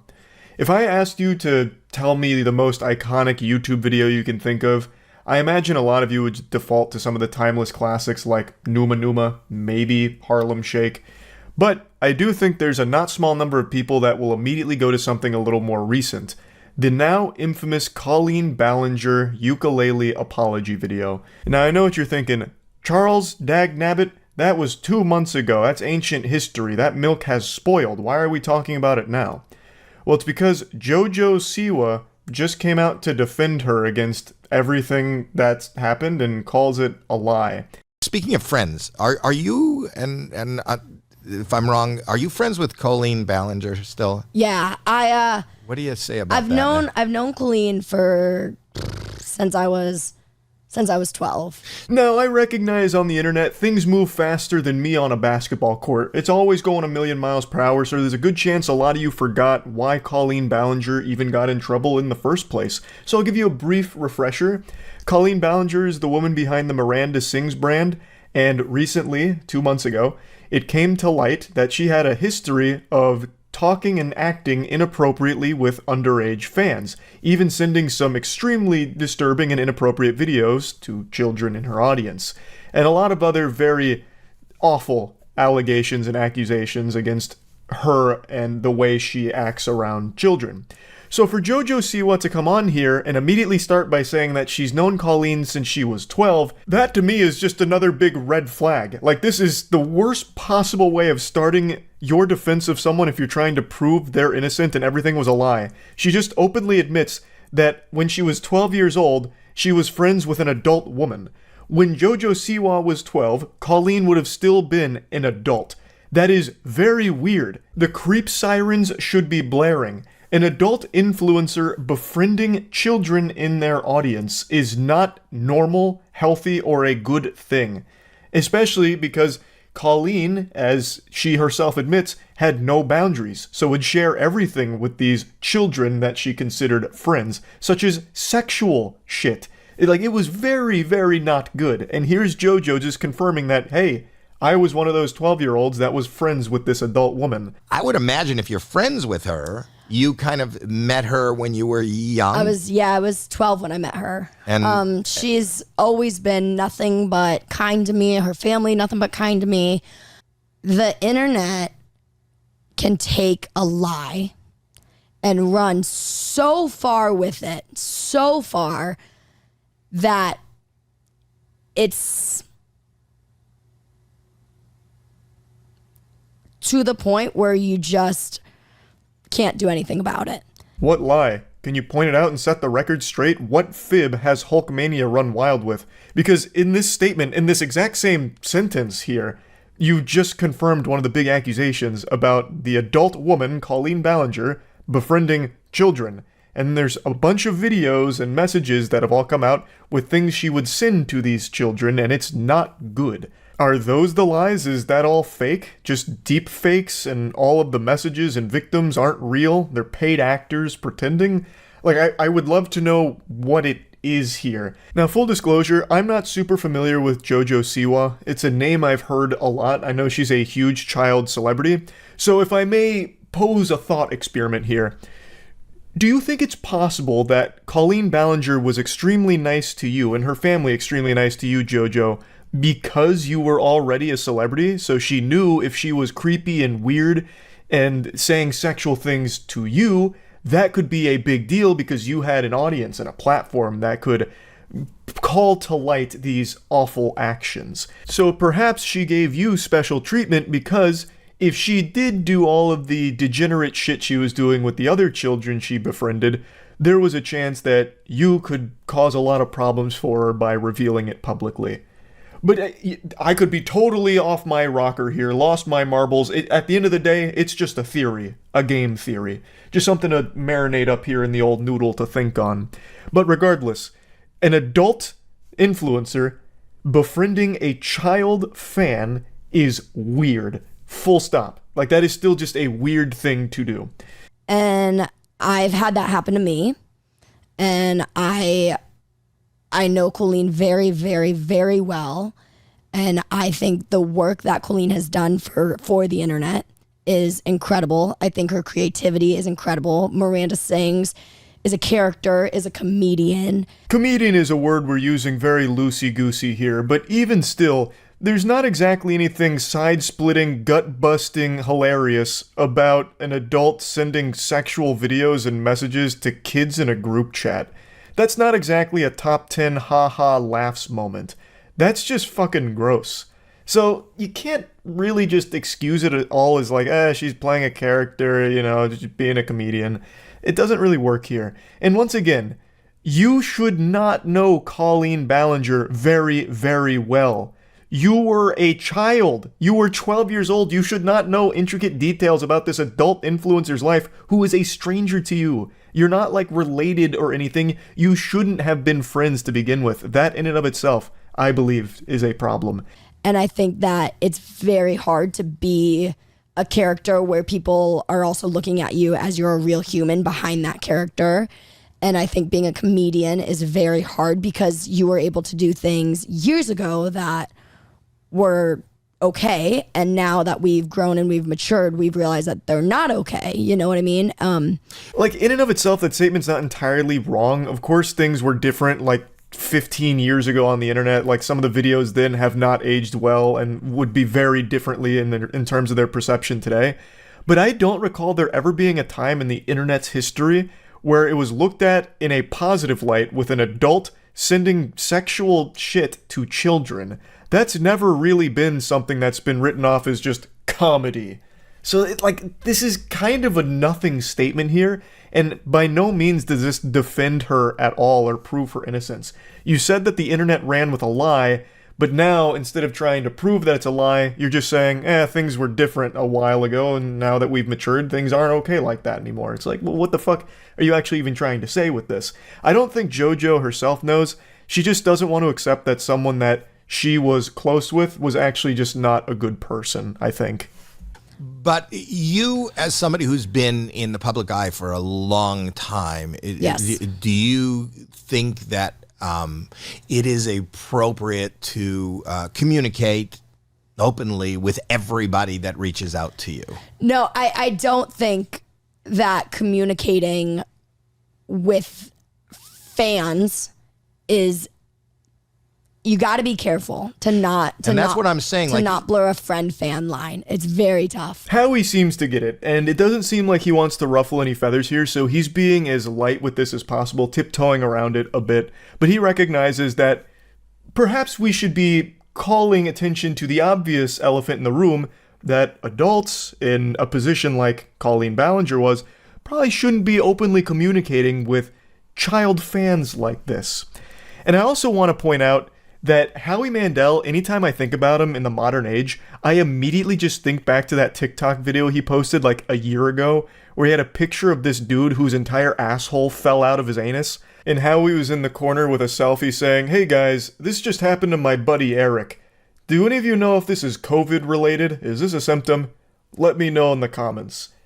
Dude just dropped a fresh 2022 Goatsy, a brand new prolapse out of nowhere, and it had me giggling. So anytime I see him, I immediately just, in my mind's eye, picture that picture with Howie's face next to it. I don't know if that's how his show is, like if he has that kind of content on his show. I imagine not, because I don't think JoJo Siwa would agree to be on like an explicit show like that, since she is a like child star and makes exclusively family-friendly content, I believe. So I don't think that's how his show goes, but I just want to point out, like, if it is, what a crazy collaboration for JoJo Siwa to go on that kind of show. That'd be like fucking Hellraiser collabing with Fortnite for a skin. And I'm just saying this as a parent again. You said you started communicating with her when you were 12. Yes. You want to be a parent? But you guys were in the same industry. So we were too. in the like, same... You guys were making videos and stuff together, So right? we actually met... I'm just going to summarize the story JoJo tells here. It's about how her and Colleen Ballinger met. Basically, when Dance Moms was airing, which JoJo was a star of, I suppose, they didn't get invited to a party. Colleen Ballinger caught wind of it, saw that they were upset that they weren't invited, tried to make it up to them, and they all got dinner. Colleen was telling me that night about YouTube and how her whole family did it and how it was awesome and she vlogs her life. And that night is when I went home and I made my YouTube channel and decided that that was going to be my career, essentially. And that's a wonderful, sweet, appropriate story. Yes. I think Howie's right. This story isn't alarming. They got dinner. It wasn't just Colleen and JoJo, it was others as well. And Colleen was talking about YouTube as a platform and ended up inspiring JoJo Siwa to start her own YouTube channel. That's not concerning. What is concerning is staying in constant communication with this adult that allegedly had no boundaries with the children that she would frequently communicate with. That's not normal, and that's not okay. How is it for you now being her friend and reading some of what we read? Do you think it's all a lie? Do you think it's like, have you talked to her? There have been a lot of people on the internet who have gotten hit with this cancellation. And a lot of them I know, some of them I don't know. Only like 3 minutes ago, you did point blank say, lie. You did drop the hard L on that one. You did say lie. But now you're kind of backpedaling it a little bit here, so it's not as aggressive. She's now going through the cancel culture spiel, and the way she talks about it makes it sound like it's some type of infection, like a virus. We've seen this type of cancellation a million times in the lab. It's a particularly insidious one, unfortunate for Colleen Ballinger. It's just a very odd thing for JoJo to say, because it feels like she's almost blaming the people that came forward with all of this evidence about years and years of inappropriate behavior. And I look at it and I see that this is a sensitive subject. Somebody who is affected by any sort of anything having to do with adults, and I mean, for real grooming it's a very sensitive thing. You must have really young people reaching out to you now. Howie threw her a life raft right there. He put the water wingies on her because she was drowning, trying to somehow spin some kind of explanation for why she thinks this is all a bunch of baloney. Like, she's calling dirty barnacles on this whole thing. She said that, the internet ran with a lie, and she's saying cancel culture and all of that, but she's not really expanding on that in any meaningful way. It just feels like she had this image of Colleen because they were close, apparently, and she's refusing to hear from victims that came forward with their own experiences with Colleen that are very different from the one she experienced, so she's writing it all off as being some kind of attack, some unjust, malicious attack from bad actors. She's cool, and I think the problem is the internet was able to capitalize off of her cancellation, and they still are continuing to, and it's not okay because a lot of it is based off of lies, and it is a scary place when you put yourself. It was one thing, I came to television, which is I wish she would explain what the lies are then. Because if she has evidence that debunks all of this, it'd be extremely invaluable, and I'm sure Colleen would really appreciate it, because she's not doing anything to defend herself. That ukulele apology video offered nothing. She was too focused on delivering a Billboard top-end track, a fucking Grammy award-winning toxic gossip train jingle that would distract people, I guess. Like, they'd be too focused on the heater of a song that she delivers that they'll forget all about the accusations and behavior and all of that. Like, she didn't actually defend herself at any point so far. If she's innocent, if all of these things truly are lies like you say they are, she should want to. There is a lot of evidence. There are videos that she sent. And unless that's deepfaked, that's a very hard thing to prove is wrong or justified in any way. So the fact that JoJo's defending her so adamantly and claiming it's all lies and it's just the internet capitalizing off her cancellation is pretty fucking wild. To try and defend the indefensible it's a Herculean task, but she's going for it. Again, if all of it is made up, then eventually, hopefully the truth comes out, I suppose, because right now it really does seem like everything Colleen has been accused of has substantial evidence behind the claims, whereas there is nothing to the contrary that proves that no, all of this isn't real and we shouldn't trust it. So, I mean, I'm of course going to keep my finger on the pulse here and wait and see if any new developments in this whole situation continues going forward. But yeah, anyway, just wanted to talk about this because I found it to be a pretty surprising segment here. That's about it. See ya. When you think of an apology video, you probably picture some stinky, goofy YouTuber petting their dog and fake crying, just trying to appear remorseful, and it's always just embarrassing, looking like some shit out of South Park where they're like tweaking on their nipples and saying, "I'm sorry." Because for a long time, YouTubers have had a monopoly on shitty apology videos.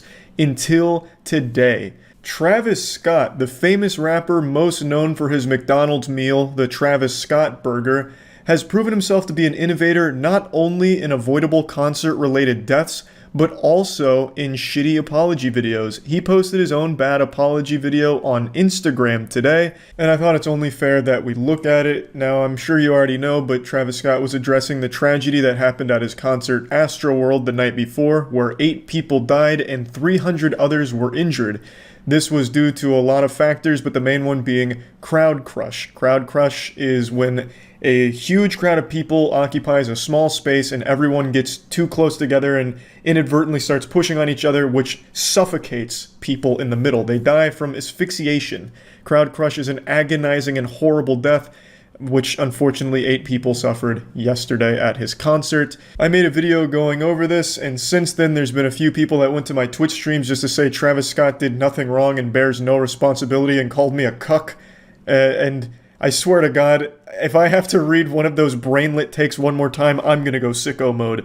I will say again, while Travis Scott wasn't responsible for the conditions that caused the horrible crowd management and the crowd crushing, he had ample opportunity to pause the concert or stop the show altogether. People were saying Travis Scott didn't know what was going on, so had no reason to stop the concert.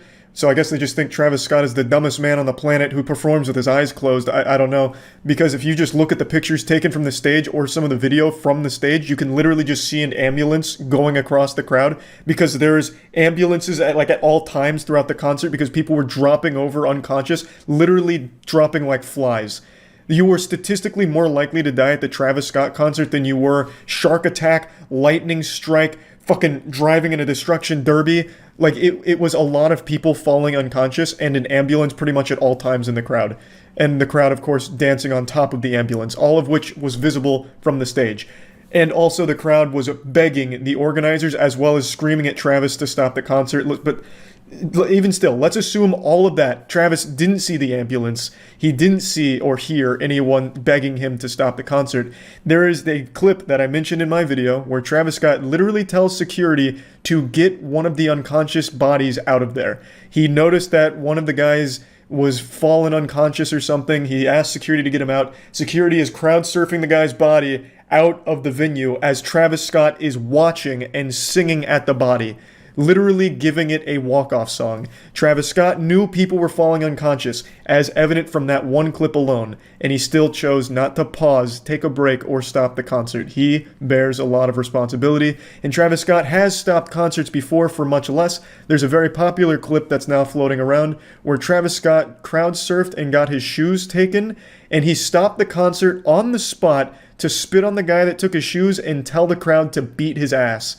So Travis Scott has stopped concerts for his shoes, but doesn't stop it for the loss of life. So he values shoes more than people's lives, I guess, more than his fans' lives. That's the impression I get. Travis Scott bears responsibility, accept it, stop defending him, stop huffing that copium. Now with that being said, let's check out his apology video. I just want to send out prayers to the ones that was lost last night. We're actually working right now to identify the families so we can help assist them through this tough time. You know, my fans really mean the world to me, and I always just really want to leave them with a positive experience. Man, you can tell this clip is serious because he put the black and white filter on it. Fuck. You can tell it's really getting to him.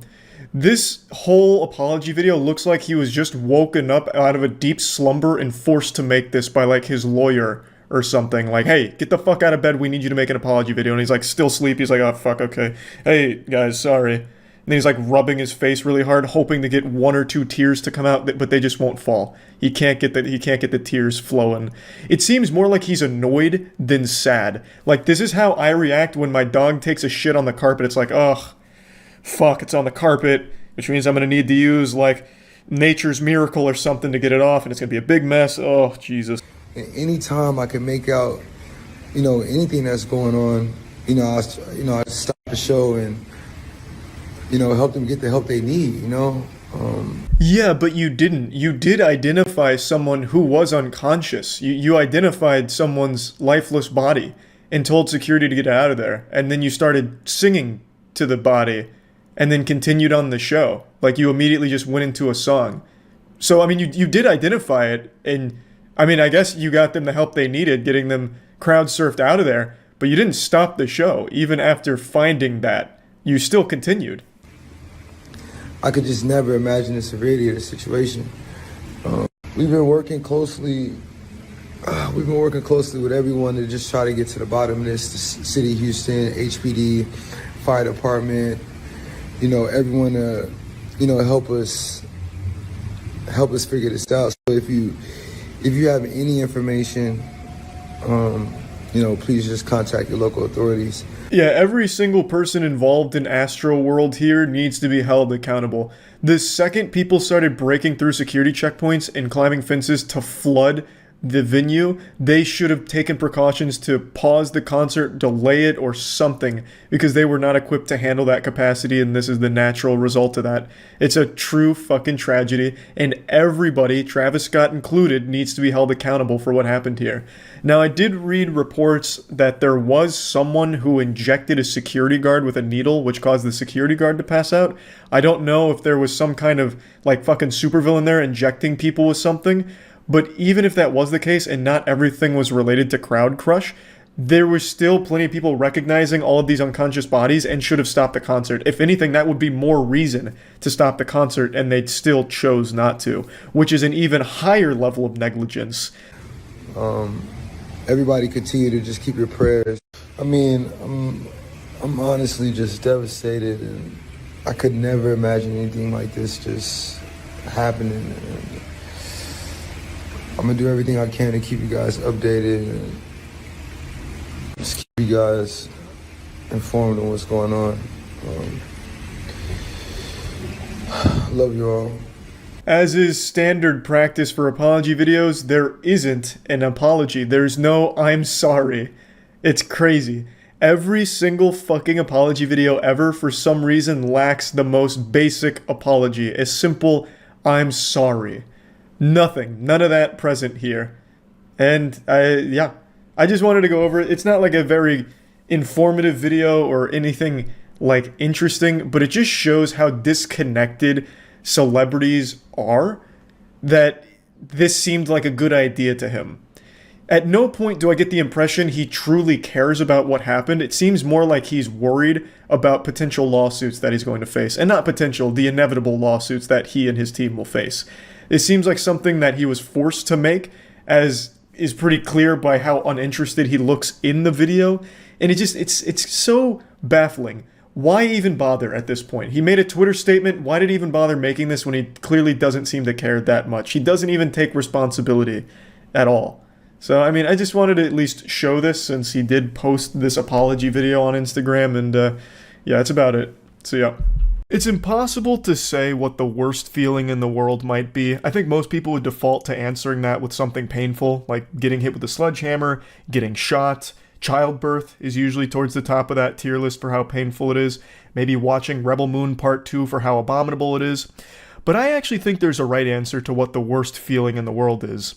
and it's being dead. And a YouTube channel called Watcher would agree with my analysis because they experienced death for about 3 days when they released their goodbye YouTube video, where they announced that they were leaving the platform in order to have their own subscription-based third-party platform for their content going forward, and people didn't like that. They got spit on more than a mic at a beatboxing competition, and now they're backpedaling. They've released an apology, and they've announced that they've made a mistake, they've apologized, and they've talked about their plan going forward now. I'll bring you up to speed on the lore in case you're unfamiliar with this story, but this is a massive YouTube channel. They are a beloved group where they made this absolute wet fart of announcement where it was saying that they were going to be producing all of their content going forward behind a paywall on their own platform for $6 a month. So all of the content that their fans were used to getting on YouTube for free is now locked behind a $6 a month subscription fee. They said they continue to drop premieres on YouTube, but the rest of the season, well, that would cost you some clams to access. Obviously, this ruffled everyone's feathers, especially considering they already have a Patreon where people were signing up for monthly membership fees of $5, $10, or $25 a month, and this was an additional service on top of that for a monthly subscription, so it was just a disaster. And they lost close to like 100,000 subs over the course of 3 days. It wasn't quite 100K, but it was a lot. And now, today, they've released this. Hey everyone, last Friday we announced that we're leaving YouTube and launching our new streaming platform. We messed up. A lot of you spoke out with extremely valid comments and concerns, and we want to take the time now to address those. We've been reading the things you've been saying, and we're sorry for the way we handled this, as well as the way we communicated it. Right up front, it succeeds where a lot of other YouTuber apologies fail. They say they fucked up, and they say the golden word, I'm sorry. They make an apology right off rip. So it's a pretty good start to this one, all things considered. We understand where you're coming from, and we're making immediate changes. First, we want to affirm that you are the reason why we've been able to do anything at this company. You helped us every step of the way when we left BuzzFeed to start Watcher at the top of the pandemic in 2020. You've supported us in so many ways by watching our content, attending our live shows, buying our merch, becoming members of our Patreon, and giving words of encouragement over the years. This is another super strong moment here because it's tugging on the audience's heartstrings. It's very much buttering them up in a positive way. I'm not saying that as a negative thing. It's clear that they recognize the significance of having that audience. The whole content creation shit online doesn't work if no one's watching it. I mean, I guess if you had like an army of bots that view it, like you're a kick streamer or something, then maybe you can make an argument that it'd be sustainable even if you don't have a single human being watching. But clearly they understand that you need a passionate audience in order to survive in the online cyberspace Thunderdome. Now, there is something I want to mention here, though. He briefly mentions some of the ways the audience has supported them over the years, such as buying the merch, attending the live shows, subscribing to the Patreon for the monthly fee, and encouraging words. 3 out of 4 of those are huge revenue drivers. The kind words, not so much. You can't really make a whole lot of money. You can't convert nice comments to USD. There's no direct conversion there for that. I mean, unless you're making Hallmark cards, perhaps. But those other 3, attending live shows, subscribing to the Patreon, and also buying the merch. And there is a 4th one there as well, which is just by watching the videos, you are directly financially supporting them because AdSense through YouTube monetization, as well as the brand partners that have paid to be on their content. So they're already heavily monetized content, and I didn't even think about the live shows the first time I watched their video. That's a huge part of some teams' bottom lines because they bring in so much money. It's like one of the main revenue drivers for bands in particular with concerts and buying tickets to it. So they have a lot of revenue sources already for their brand. So then immediately after hearing that in this video, I was like, so then why did you want to do Watcher TV for $6 a month? You have all of these other streams that the audience has been supporting for so long. Why would you want to have another one to milk those titties dry? Like, it just doesn't seem right. It seems greedy. Now, they do shine some light on the motive behind doing this, the reason behind the Watcher TV idea in the first place. So we'll get to that pretty soon. And we are incredibly grateful for your support. We're sorry for how we originally delivered our goodbye message to YouTube. It was insensitive. We didn't properly express how much we appreciate all of you. And we did a really bad job of explaining the reasoning behind this transition. We also want to deeply apologize for our ignorance around the impact of the cost. We regret stating and implying that it's a price that anybody can afford, and we fully acknowledge that it is not. We didn't take the proper consideration for how this cost would affect you, and hope you know that we are taking this as a serious learning experience. It seems like they really did listen to pretty much all the feedback. They're hitting all of the main points, both in their delivery as well as the actual idea behind this venture. So it's nice that they're up here taking the accountability and saying, yeah, these are things that we really just didn't even think about. I'm sorry, we fucked it up. Like that is something that you don't see very often, so it's nice to see them just take it on the chin here. With that in mind, we're making some changes to ensure that there's a way for our community to continue watching our content for free. If you want to watch our shows early and ad-free, you can catch them on the Watcher platform a month earlier.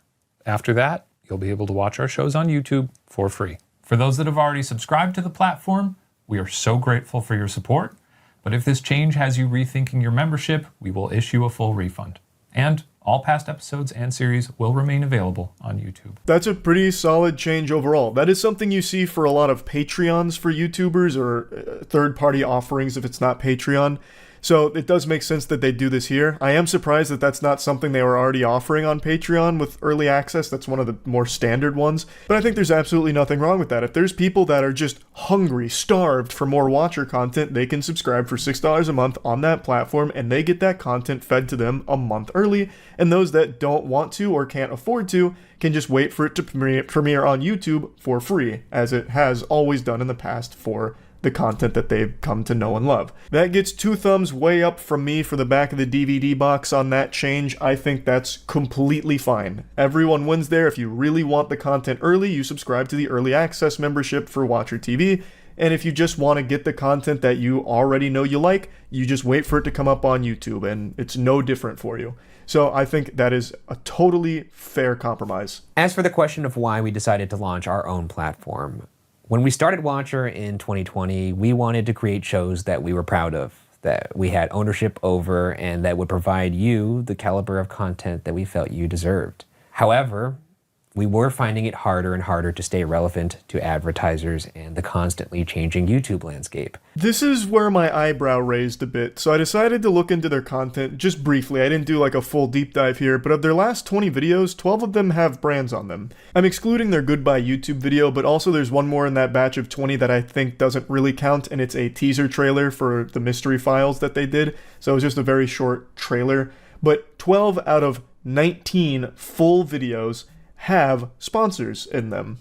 As I mentioned in the last video, I own an agency that manages a lot of major YouTube channels of this size and bigger. So I know what a lot of those deals look like, and I know that those deals are super lucrative.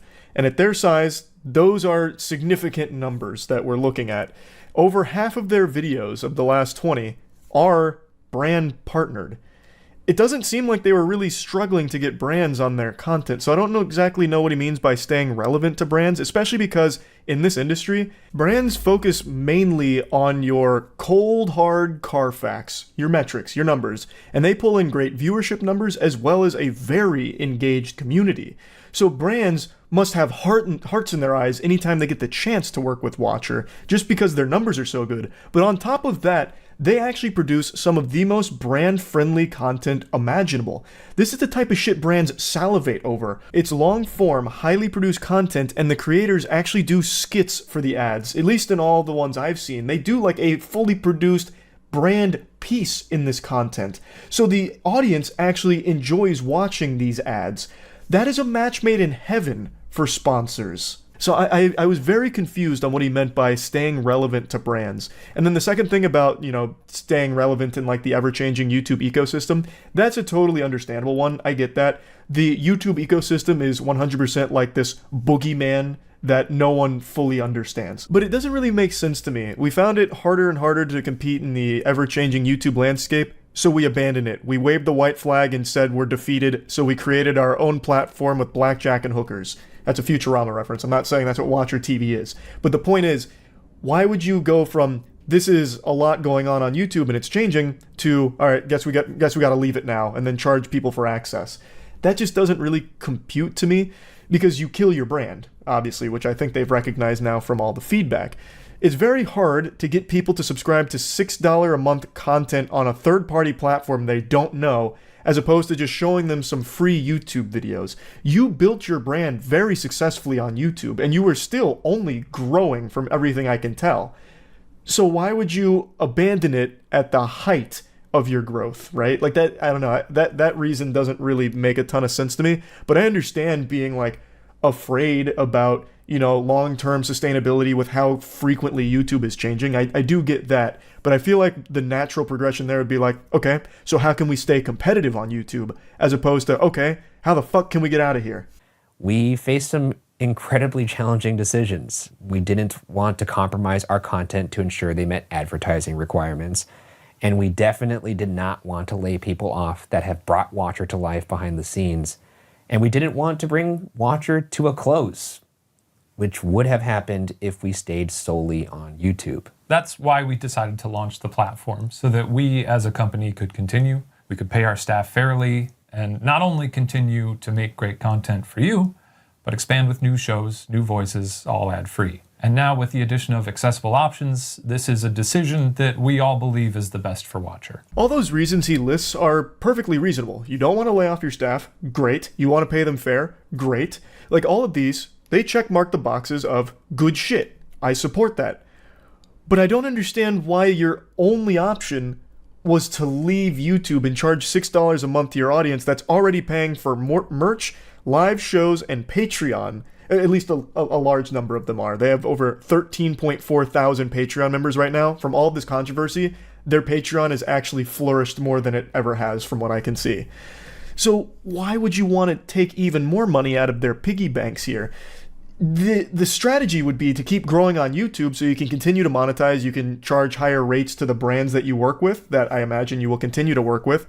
And also, more views means more AdSense money. And like I said, this channel is so advertiser friendly. It's exactly what brands and YouTube themselves want, long form, high quality content. Their RPM is probably super fucking high. So the more they would grow on YouTube, the more money they would stand to make. They would easily be able to expand, I would think, without charging $6 a month for their initial idea of paywalling the content that they were used to giving for free. I do like their new model of pay $6 a month for early access, but I still do find it unnecessary. I feel like the only reason that's there is because they can't fully walk back that now. They can't just get rid of that because people have already paid for it, so they need to offer something to those people that have already signed up. But I don't think it's a necessary thing for the survival of their brand. I really don't. Like I said, I know what these brands pay to be on the content. So just their sponsorships, I know they're bringing in six figures from these sponsorships. Easy. And their Patreon, you can start crunching the numbers. 13.4 thousand Patreons at $5 minimum, up to $25. Like, come on. That's a lot per month. Plus their merch is pretty pricey, and people are clearly buying their merch. It seems to sell out quite a bit. That's a lot too. Live show tickets, when those come around, that's a pretty big influx. Their AdSense popping off.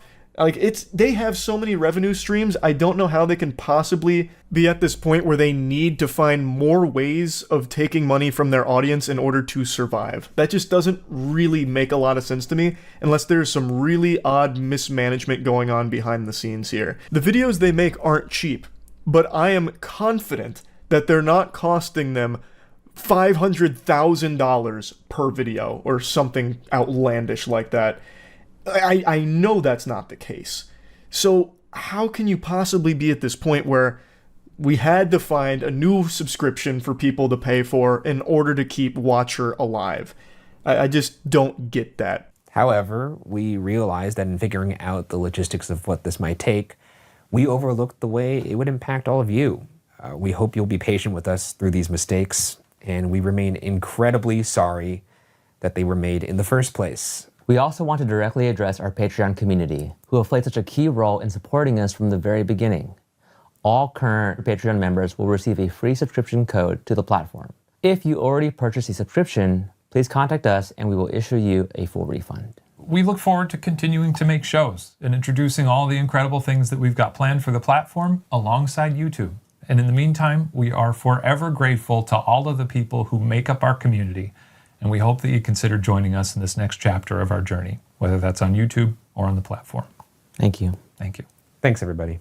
Overall, this is a good apology video, I feel. They say I'm sorry multiple times, they admit their faults, they try and explain why things were the way that they are, and how they missed the mark. Like, they take a lot of it and seem to understand it from a place of genuine authenticity, which is great. I still, however, don't understand why it reached that point to begin with. I don't see how a channel of their size and their success with all of the revenue streams that they currently offer could possibly be struggling financially. I really don't understand. I don't. Like, knowing what I know about this space, I just don't see how they could be needing to take even more money from their audience to survive. I do think they made a good change with what they're offering for $6 a month. I personally don't think that it's necessary at all, though, especially because the way they frame it in this video makes it sound like that's the only way the watcher survives, is if they find a way to monetize even more off the backs of their viewers. So that's why the $6 a month there is being charged, because it helps keep them afloat. I don't know how they could possibly, with all of these revenue streams, be struggling to the degree that they make it seem like they are. But whatever, that's neither here nor there, I suppose. This announcement was very positively received by their audience, and that's the most important thing for the health of their channel and their brand, is that their audience feels satisfied with this update. And from what I can tell, they do. A lot of them do still state that there's been a breach of their trust here with what they tried, but it seems like they're forgiving and willing to see how things play out for this group in the future. So I guess we'll see what the watcher does down the line. That's really about it. See ya.